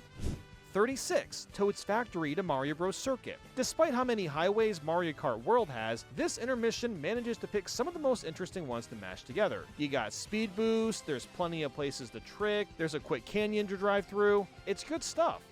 35. Mario Bros. Circuit to Toad's Factory. But what's even better is having the ending be Toad's Factory. Entering the track isn't as flashy as some of the others, but the overall intermission is enjoyable. 34. Starview Peak to Wario Shipyard. A very different route compared to its counterpart. You spend most of the time climbing along this icy mountain. It's followed up with a little gliding section, as well as a lot of tricking off rocks and ramps towards Wario Shipyard. I can appreciate how varied this intermission is. 33. Dandelion Depths to Acorn Heights. I never would have guessed that Dandelion Depths backwards would work so well, but that's how this intermission begins. It's really fun to blast down the hill and climb up the gorgeous cave afterwards. Outside of that, it's very similar to its counterpart, but just the fact that you get to play a little more of the normal track is appreciated. 32. Boo Cinema to Starview Peak. We've seen plenty of Ghost Valley at this point, but it should really highlight that it's one of the best parts of the intermissions because it incorporates actual challenges into the race. You also climb up the icy mountain and finish with Starview Peak, so overall, this one is great. 31. Starview Peak to Boo Cinema. But we all know that it'd be better to end this intermission with Boo Cinema. Wait, hold on. What's happening with the apple? Well, it was nice knowing you, buddy. It's a place all brave soldiers go one way or another. 30. Dandelion Depths to Booze Cinema. We're going from a grassy highway to Ghost Valley. It's one of the best combinations out there. A somewhat challenging layout with a blend of boosting and tricking. 29. Booze Cinema to Dandelion Depths. Honestly, both of the ending tracks are pretty similar in quality, but I figured Dandelion Depths would take the slight edge. 28. Mario Circuit to Peach Stadium. I really like how you'll cut through a bit of Moo Moo Meadows on the way to Peach Stadium. It makes sense since that track is literally within the same path, but you don't see it very often within the intermissions. 27. Moo Moo Meadows to Peach Stadium. There's tons of boosts to take advantage of, and you actually play a full lap of Peach Stadium. That's weird to say, but most of the time you play the rectangle version or just like half of one lap, so I guess it's a plus. 26. Peach Stadium to Moo Moo Meadows, because why not end at Moo Moo Meadows instead? 25. Dry Bones Burnout to Booze Cinema. It feels nice to finally be at the really good intermissions. It's been such a long time coming. This one includes a quick ghostly path that leads into a splitting route of wooden bridges. It ends with a bit of Ghost Valley and Booze Cinema, which is a pretty varied intermission overall. 24. Booze Cinema to Dry Bones Burnout. Exactly the same as usual, but with a slightly better track taking its place for the ending. Imagine if all the intermissions were this interesting. I'd have to wonder if this game would be perceived a bit differently.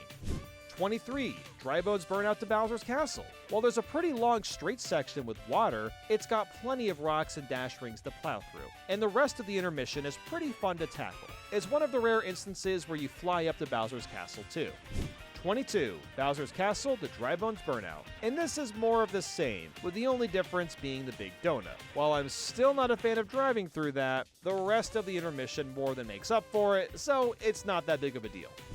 21. Toad's Factory to Choco Mountain. Another super fluid feeling track with one of the most unique highway roads out there. It may only end in Choco Mountain, but it's still pretty fun to play through. 20. Choco Mountain to Toad's Factory. I mean, I'd rather end at Toad's Factory, and I've probably said that like 50 times in this video, but that's just the cold, harsh truth. 19. DK Spaceport to Desert Hills. We've got another lovely trek through the plains, and it leads towards the canyon, but it unfortunately leads us to Desert Hills. 18. DK Spaceport to Mario Bros. Circuit. Okay, so this is literally the same thing, but we're going to Mario Bros. Circuit instead. Depending on the day, I might prefer one track over the other. The different route at the end definitely feels like it takes longer than it should to get to Mario Bros. Circuit, but I guess it's slightly better anyway? 17. DK Spaceport to Crown City. We've got more driving down the road, but we're accompanied by the greatest bridge known to mankind. You can also trick off a roof, and that leads you to Crown City. You take the track backwards, and I learned how easy it is to trick off these light poles. 16. Dry Bones Burnout to Airship Fortress. We've got two absolutely goated tracks combined together, and I love how most of the intermission takes place on a castle. We'll see this a lot more coming up, because it's by far the best kind of intermissions to drive across due to all the boosts and places that you can grind and wall ride. 15. Airship Fortress to Dry Bones Burnout. It's still just as great, but you end up in Dry Bones Burnout. Plus you got this flying segment at the beginning, and that's pretty fancy. 14. Bowser's Castle to Airship Fortress. It's very similar to what we just played, and is pretty close to the same quality. The only downside is you do spend a little bit of time in Big Donut, but it's such a small portion of what's a great intermission overall. 13. Airship Fortress to Bowser's Castle. Yet again, the beginning has not changed at all. However, the second lap changes things quite drastically as you'll climb up to Bowser's Castle by navigating a twisty mountain to climb up. 12. Cheap Cheap Falls to Dandelion Depths. We've seen this wavy highway a few times, and what makes this one better is that it doesn't feel over-bloated. Once the exciting parts of the intermission are over, you head right into Dandelion Depths and have at it. 11. Dandelion Depths to Cheap Cheap Falls. This route is way different to the counterpart and is pretty sweet. You dive right into the depths, but instead of climbing the waterfall, you'll take another route entirely and escape outside. You'll spend the rest of the time rushing down the water until reaching Cheap Cheap Falls. This is yet another instance in which I wish that more intermissions did wonky routes like this. It's such a natural transition into the final lap as well. 10. Dry Bones Burnout to Acorn Heights. Not only is the intermission filled with plenty of twists and turns, but you play about a lap and a half of Acorn Heights. It blends in so masterfully, and ends up being one of the best intermissions to play. 9. Acorn Heights to Dry Bones Burnout. But then of course it's slightly topped when going to Dry Bones Burnout just because I like that track a little bit more. 8. Koopa Troopa Beach to DK Spaceport. This one is honestly hilarious. The opposite intermission of this one was placed on 200 on the list, while this is in the top 10, and that's simply because you get to play the entirety of DK Spaceport. There are so few intermissions that give you the option to actually drive on an enjoyable track, and we get all at DK Spaceport here, raw to the bone. 7. Shy Guy Bazaar to Airship Fortress. Interestingly, the first lap actually goes through half of Shy Guy Bazaar when typically you only spend a few seconds in that initial course. After that takes you through a bridge and desert, which I managed to skip a lot of. And then you've got Chain Chomp Desert, a cannon, and Airship Fortress waiting for you. I'm just glad they tried something a little bit different here. 6. Airship Fortress to Shy Guy Bazaar. This one immediately starts you taking off through a cannon, which is one of the most unique ways an intermission can start. After that, you go through a bit of desert, plow through Chain Chomp Desert, and there's a quick bridge leading to Shy Guy Bazaar. I really like that this one doesn't feel overly long, and for all the interesting elements it contains. 5. Boo Cinema to Acorn Heights. By far the best version of this intermission that includes Ghost Valley, and that's because it blends into Acorn Heights perfectly, with a few alternate paths and whatnot. 4. Acorn Heights to Boo Cinema. Honestly, these two could easily be interchanged since I like both of them pretty equally. It's a banger, not much else needs to be said. 3. Whistle Stop Summit to DK Spaceport. This is one of the most scenic routes you can take. There's a good amount of turns and obstacles to avoid along the way, and you get to play all of DK Spaceport too, which is nice. 2. Crown City to DK Spaceport. This is one of the best intermissions because a nice chunk of it is actually driving through Crown City. It takes a route that you don't typically do, and that leads you to the entirety of DK Spaceport. While a lot of this track is still straight, at least the beginning and ending are enjoyable. 1. Peach Stadium to Rainbow Road. While Rainbow Road isn't my favorite track ever, this intermission actually improves on that original track. The very beginning is a lead up and shoots you into the sky to begin the Road of Rainbows. It makes the entire experience feel a lot more special, and you actually play the entire Rainbow Road as well. While there are some decent intermissions, the vast majority don't allow you to even play the full thing properly. There's a great irony that the best intermissions barely even involve the intermissions themselves. Well, there you have it. I've ranked all the intermissions. Let me know what you thought down below. And hey, if any of you guys want me to grab you some McD's, let me know what your order is down below. So, I may have goofed a little bit.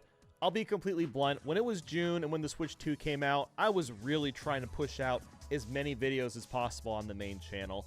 And while I don't necessarily regret it, there are a couple of videos that I definitely rushed out and I should have spent a lot more time with. And this is not something I typically do. I don't really like, looking on the past and, it's not that I have a problem with reminiscing, I guess, so to speak, but like when it comes to like mistakes I made in the past, I try to just learn from them and move on. I don't really think about it. But I think in this particular case, I thought it would be kind of fun to go back through my ranking Mario Kart World track video, because at the time that I made that video, I had only played all the tracks about 3 or 4 times. I really wasn't that familiar with them. And now that I have played the tracks substantially more, I've probably put in, 150 to 200 hours in the game at this point. I have played the tracks a ton. I am way, way more familiar. And what I've basically done here is we've got a tier list of all of my tracks in the order that they are in the ranked video. And I'm going to go through all of them and probably reorder some of these, because some of them, I'm looking at it and, I would probably say I agree still with about half of my list, but there is a lot of stuff where, like, clearly I just didn't play enough of the game to be able to make this. So screw it, let's just revisit this idea. So yeah, I guess we'll just start from like bottom to top. Sure, we'll do bottom to top, just like a typical ranked video. So here we've got Mario Bros. Circuit at the very bottom. I still honestly think this should stay down here. Now, obviously it is a, it's a beginner's track. It's not supposed to be anything too crazy. And, there is a couple opportunities to like rail grind. You could wall jump in a couple spots. There's a handful of shortcuts here and there. And I don't know if I'm going to label it as the worst track, but it should still stay in D tier. It's still not great.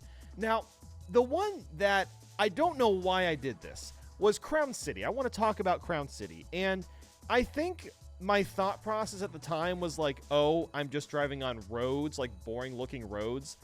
There's nothing interesting about this. But in reality, the track itself is actually really solid. It's definitely not like a top tier track or anything, but it's pretty fun. You know, there's a lot of variety. You're riding on top of roofs and solar panels and stuff, and there's a lot to it, and I have no idea why I put it as the second worst track in the game. So I'm going to bump this up to somewhere, I would say somewhere in maybe B tier, high B tier. We're just going to throw it right there for right now, and I think that'll be pretty good. Now, we'll move on to Peach Stadium. This is another one where, like, I still think it's not a super great track. Maybe I was a little harsh to it in the video itself, but when you compare it to everything else, it really isn't that exciting. I still kind of see it as just like the Mario Kart Stadium from Mario Kart 8. It's just the exact same idea, but it's Peach this time, and it's just fine. Is it better than Mario Bros. Circuit?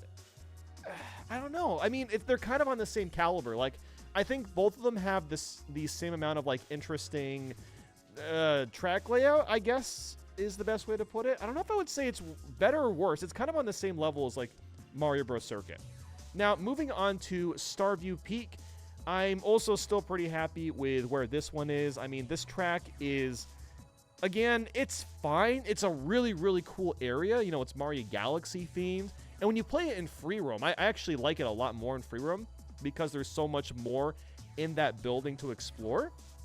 But in terms of, like, the actual just normal track, it's pretty dull and there's just not much to it. So I honestly think keeping it here is okay. I don't really have an issue with this placement.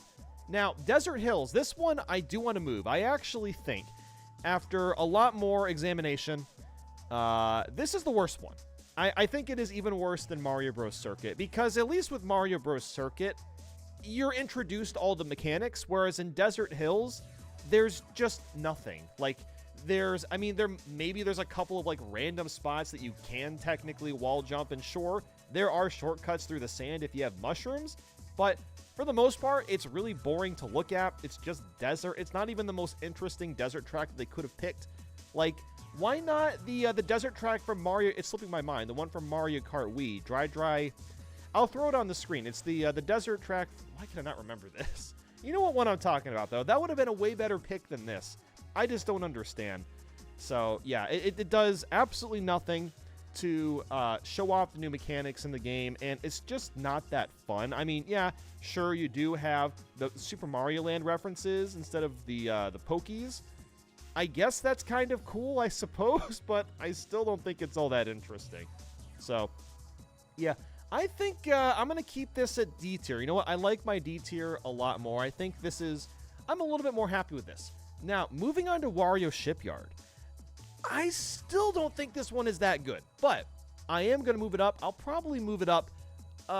Maybe I'll swap it with Koopa Troopa Beach. Now, Wario Shipyard, like again, it just feels like that it's not even Wario Shipyard, because you're not driving underneath the water, which, duh, you know, you don't drive underneath water in Mario Kart World, but that is literally what made the original one so great. And just the fact that you're driving on top of the water, it completely changes what the track is even like. And sure, there are still some elements, there are still some track pieces that have been lifted out of the water or just retained from the original as is.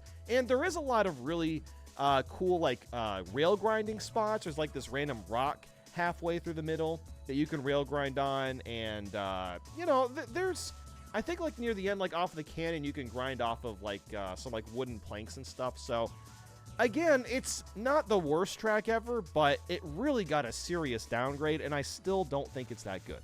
Now, I want to talk about Koopa Troopa Beach. I'm going to actually bump this down to low D. I mean, it's basically in the same spot. But here's the thing with Koopa Troopa Beach. Just because the track is flat doesn't mean that it isn't fun. You know, you can have a very quote-unquote boring track, and it can still be really enjoyable to play. And I think this one is still inherently somewhat fun to play. Like, yeah, again, you're just kind of driving in a circle, but if the track is kind of designed around the speed of your cart and the way that the karts like drift and stuff, it's still a lot of fun. There's not really any straightaways in this track compared to something like Starview Peak or Desert Hills or even like Peach Stadium, where there's a lot of moments where you're just going straight, not doing anything. Whereas with Koopa Troopa Beach, you're constantly engaged. And yeah, again, there's not much to it, but I don't think it's as bad as people say it is, personally. So now let's check out Salty Speedway. This is another one where, I look back on my video, I'm like, I feel like I was too harsh on this one. And I think it's just because I really was not that big a fan of the water driving, and I've definitely grown to like it a little bit more as time has gone on. So I think I would probably still keep it in C tier, although it's not this low. I would say it's somewhere around here. It's somewhere around Cheep Falls or Salty, or I'm sorry. Yes, I would say it's either above or below Cheep Falls. Actually, I'm going to put it slightly above. I'm going to put Salty Speedway slightly above just because I like that the entire track really embraces the water. I love the theme behind it, and there's so many cool like alternate shortcuts that you can take. There's some of them that I haven't even pulled off yet, but there's a lot of really, really cool ones where you can like ride on top of the roof and stuff. So I'm actually a pretty big fan of this track, even though it is a lot of water, and I'm still not that big a fan of the water. You're given so many opportunities to take really fun and unique shortcuts. And now that I'm talking about it, I actually want to move it up a little bit more. I'm going to throw it in high C tier, just for that. Now let's move on to Moo Moo Meadows from Mario Kart Wii. I honestly think this placement is still fine. Actually, I almost want to put it underneath Wario Shipyard, just because, like, again, it almost reminds me of Desert Hills, right? Just because, like, or even like Koopa Troopa Beach, you're kind of just driving in a circle. But, this is an iconic track. Everyone loves this track, because of the cows. That's why everyone loves it. And, it's one of the most famous Mario Kart tracks of all time. But seeing it get a remake in Mario Kart 8 and then Mario Kart World immediately afterwards, it just kind of leaves a weird sour taste. Like I said, it's not a bad track, but it's really inherently not that exciting. Like, it's a cool track for the vibes, but in terms of actually playing it, I mean, it's very much just fine. So, yeah, you know what? I'm going to leave it right there. That's where we're going to put it. Hi, I'm editing this right now, and I realized I never brought up Cheep Falls at all, and I don't know why. But in terms of where it is on the video, I still completely agree with it. I leave it in C tier. It might get moved around a little bit, but overall, I didn't really have much to say about it to begin with. It's very, very similar to Salty Speedway. It has a bit more of a water focus. There's more Japanese, references and culture put into it. So it's a pretty decent track, but like at the same time, I still don't really like I said, I don't have much to say about it. It's probably why I didn't even notice I didn't even talk about it. Then we have DK Pass for Mario Kart DS. This is a fine remake. I kind of miss having that there was like this item box in the original version and even the Mario Kart 7 remake where basically you run into it and you're guaranteed to get either triple mushrooms or stars. I thought that was really fun, and that's just not included in this track, which I guess is fine. There are a lot of really fun parts about this. Like, I think probably the most famous at this point is you really start to learn how tricking off of objects works because of the that pole at the beginning of DK Pass. You even see like the computers doing a charge jump and hitting the pole and getting a boost and making that quick cut. So there's a lot of really fun aspects about it. It's not the most exciting snow track of all time. I mean, we just got a remake of like DK Summit, which is definitely better than DK Pass, but I would still say, like, for what it is, it's still pretty solid.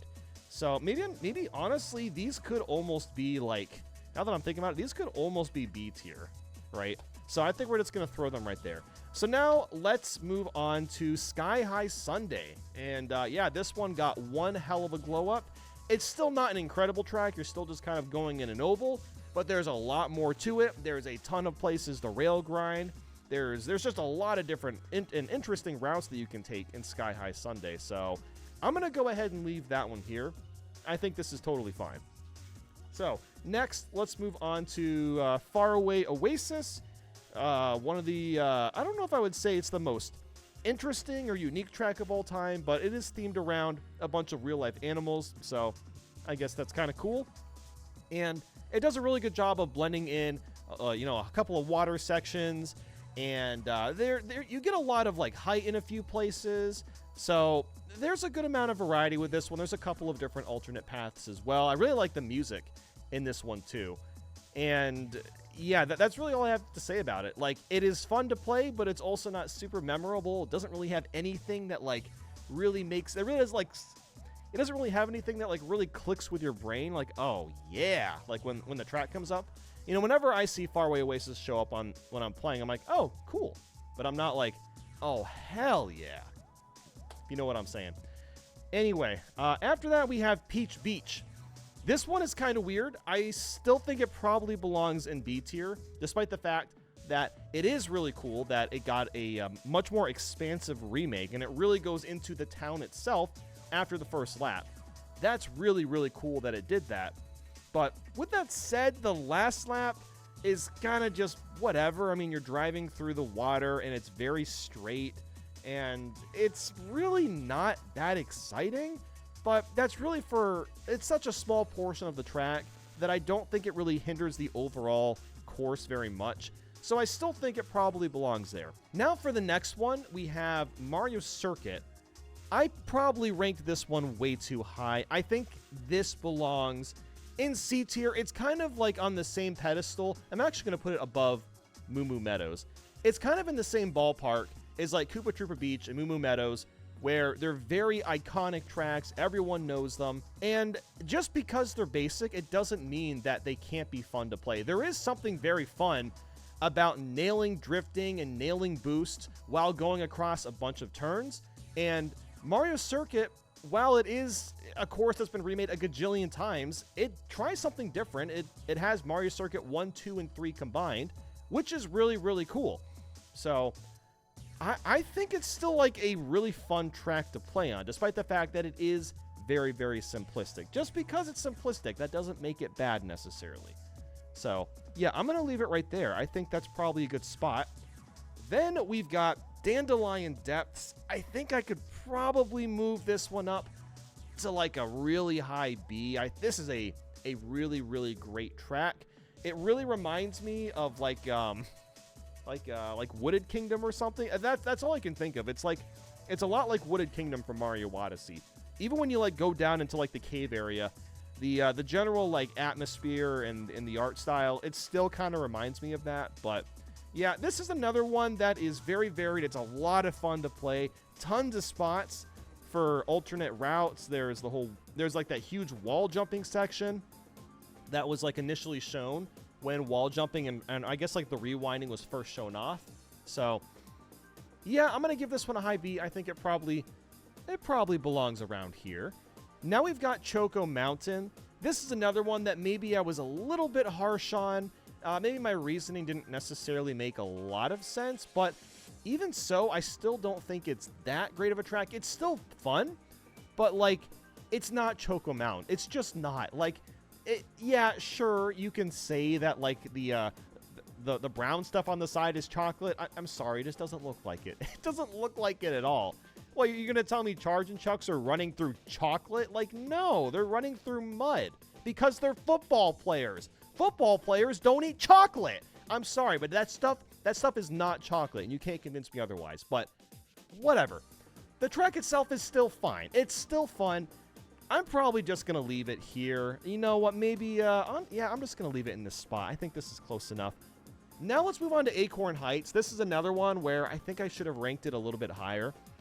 I'm actually going to throw this in A tier. Let's keep it right here. Acorn Heights is fantastic. It's like a improved version of Lost Woods from Mario Kart 8. It's a really fun one. There is, you have those giant leaves that you can race on. There's tons of different paths to take. There's acorns to avoid as you're going. The music's really good. There's tons of rail grind sections. It's a very, very memorable track. I think it's one that's really going to stand the test of time. And yeah, it belongs to be much higher on this list.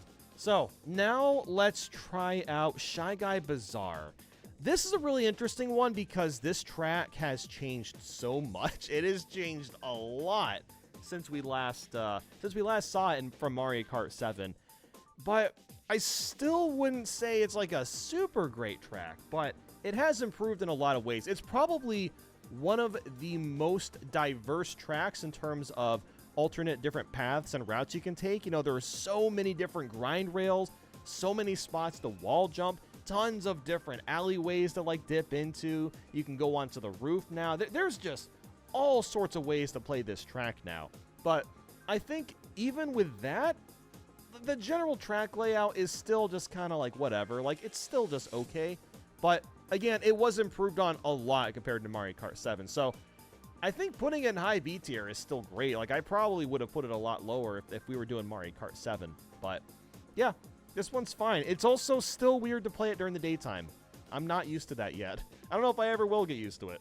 Okay, so now we have DK Spaceport, and this is a really interesting one because I have seen a lot of people say that this is a crappy track because you're just going in lines. And yes, you are technically going in lines, but every single line is completely different. Like, there's a ton of grind rails in one line. There is, you know, barrels flying from side to side. You got Robo DK at the very end.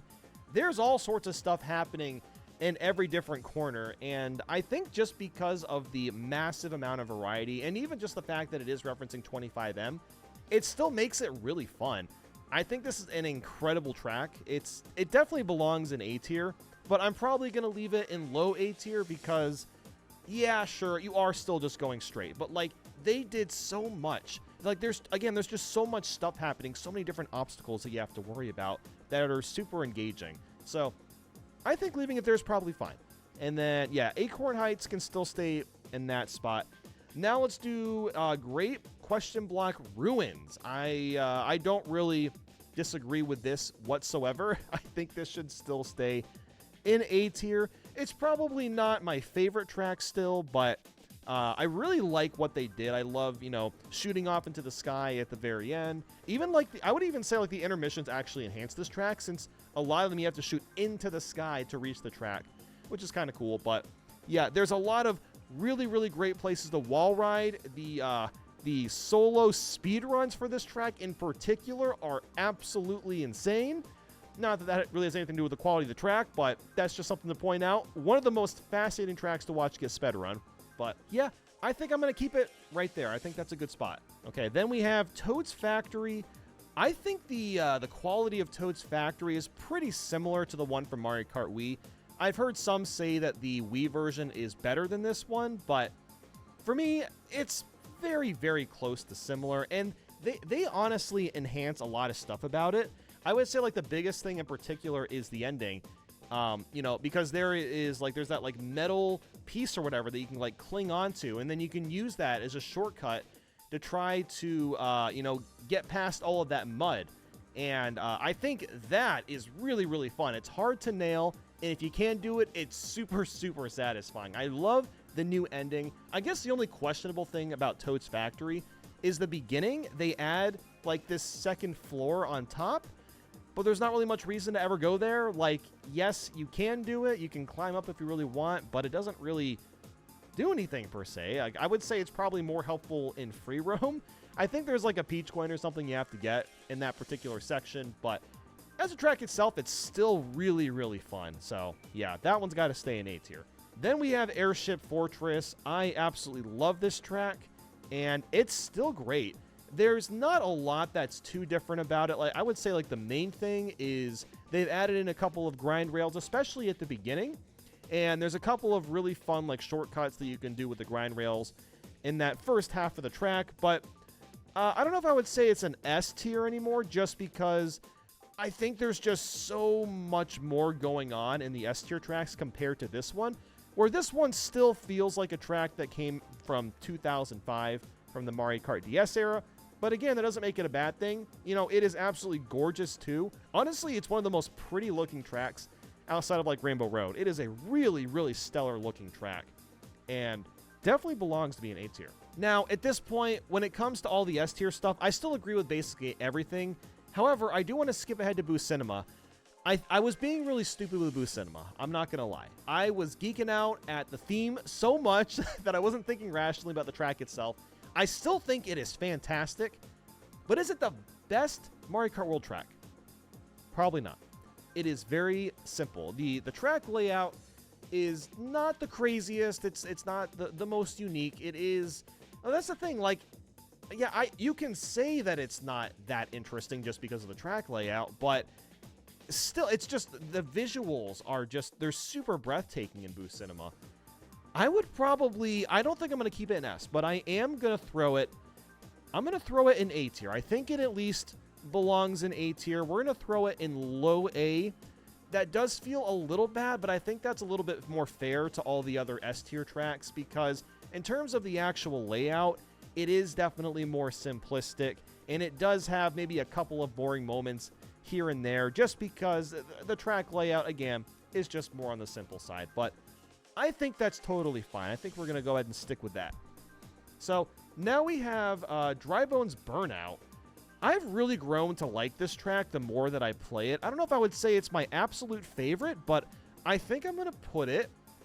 you know what? I think I'm going to throw it... Hold on, why is this here? I'm going to throw Dry Bones... Anyway, I'm going to throw Dry Bones Burnout right here. I might have... I don't know why I have two of these. But yeah, Dry Bones Burnout, I think it probably belongs right below Rainbow Road. It is super, super fun. It feels great to have a really good Dry Bones track, especially considering the Dry Bones track from Mario Kart 8 is pretty boring and lame. This is such a substantial just increase in quality. There's so many different routes to take. Great theming, fantastic music, and I just love it. I absolutely love Dry Bones Burnout. I just removed the extra icon I didn't need. So anyway, we're back to business here. And yeah, let's just talk about like Whistletop Summit real quick. I have seen some people say that this track is kind of just whatever because you spend so much time rail grinding. And I would say that is true to an extent, but like there are so many different opportunities with the rail grinding that you can do. You can veer off to the left and right. You can trick in the air a handful of times. There's a lot of opportunities to get like a bunch of different speed in a lot of different places. You know, you got that huge train to avoid sometimes. The actual layout is very twisty and turny. And I think this is a really, really fun one. Even if potentially the rail grinding does make it a little mindless at times, I would say for the most part, it really doesn't. I just think it's just a lot of fun. So I'm going to leave it right there. Okay, so now we have Rainbow Road. This one is so hard to rank. Like, even still, it's been like 2 months since the game came out, and I'm still kind of mesmerized by how powerful the music is and how absolutely breathtaking the graphics are in this track. But man, the general design is still like so... It's not bland, it's just too easy. That's the issue. The track design is just way too easy for Rainbow Road. And you know, it's Mario Kart. It doesn't have to be difficult, but like, come on, it's Rainbow Road. It's known for being difficult. So it feels weird to even have it in S tier because it's like the easiest Rainbow Road ever designed. But just because of how breathtaking it is, it's hard to not have it in S tier. I guess I'm just going to leave it right here. I really don't know where else to put it. I think maybe over the years, my opinion's going to change and I'm going to slowly move it down into maybe eventually like an A tier spot. But I don't think it'll ever get any lower than that just because of how impactful and how incredible the music is and just how nice everything looks. So now we'll move on to Bowser's Castle, Dino Jungle, Wario Stadium. You know, frankly, these last three, I'm pretty happy with all of them. I still think Wario Stadium is by far the most fun track to play. Now, yes, you could argue that its theming is not super exciting. And yeah, sure, you know, we've seen a lot of tracks like this that kind of look like this, but I just think for the simple fact that you can basically trick at all times. There's a billion spots to wall ride. There's tons of rail grinding you can do. You can do it all over the place. You can just chain together combos for the entire track, and it is so much fun. By far, one of the most, honestly, one of the most fun tracks I've ever played in my life. It's up there with like Waluigi Stadium in the 3DS Rainbow Road. It really is up there. It's one of the top 10 best tracks of all time.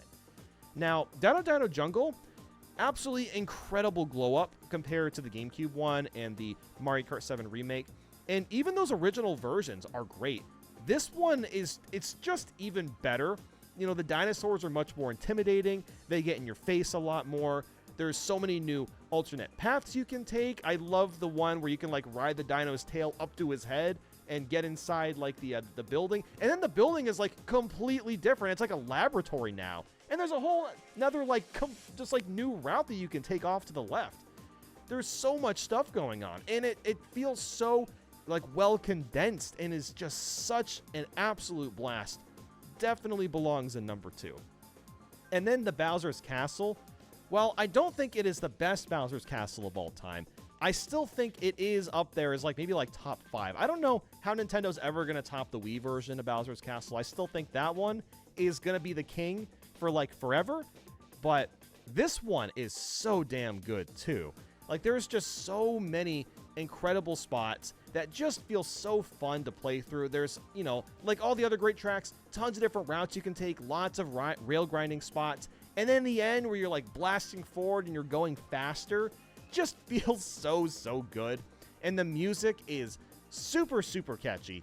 And yeah, I guess like the only bad thing I really have to say about it is it feels like there's like one piece of it missing. It feels a tad bit short, but that's really about it. And that is why I'm kind of thinking about like what are my top 5 Bowser Castles. And I think number 1 still has to be like Wii Bowser Castle. Number 2 might potentially be Mario Kart 8's. That one is so good. And then I think number 3 is probably Mario Kart World. I think probably 3. What would be 4 and 5? Maybe number 4 would be like Mario Kart 7's, potentially. I would need to look through them all. I don't know. I like the GameCube one a lot, too. That one's also really great. But yeah, this is my new tier list. Let's look through it again, see if I want to move anything else around. So we got Wario Stadium, Dino, Bowser, Rainbow, Dry Bones, Whistle. Okay, I'm pretty happy with the S tier. Airship Fortress. I feel like this should also be S tier. I think this barely cracks S. Okay, then Toad's Factory. I think Toad's Factory probably still belongs in very high A. Then you have Great Question Block Ruins, Acorn Heights, DK Spaceport. Okay, yeah, so I'm definitely feeling a lot better about this so far. Then we got Shy Guy Bazaar, Dandelion Depths, Crown City. Do I like Crown City in that spot? I think I kind of do. I think this spot fits it really well. I almost want to push it up here, but I don't know. Dandelion Depths is a really gorgeous track, and there's just so many memorable moments in there that I really enjoy. So I think it's going to edge out over Crown City. And then, yeah, Choco Mountain, Peach Beach is fine there. Faraway Oasis. Okay, I'm actually pretty happy with all of these. You know what? I'm throwing DK Pass in C tier, though. I don't know why. It just feels weird for it to be in B tier. And let's see. Cheap Falls. Okay. Yeah, so now we kind of have all of the more basic tracks like grouped together at this point. The Mario Circuit, the Moo Moo Meadows, Koopa Troopa Beach. I'm pretty happy with that now. And then, yeah, Starview Peak, Peach Stadium, yada. Okay, I'm a lot happier with this. Now, I'm very curious what you all think. I know not everyone agreed with me on the original video, and that's totally fine. You know, that's just how it is when you make these kinds of ranked videos. People are going to disagree with you. And I kind of like that. I actually like it a lot. It's good to hear, you know, different, diverse opinions from other people. But in this case, I really think I just rushed out the initial ranked video. So this is me kind of fixing it, I guess. Okay, well, with that, I guess I'll go. Okay, bye.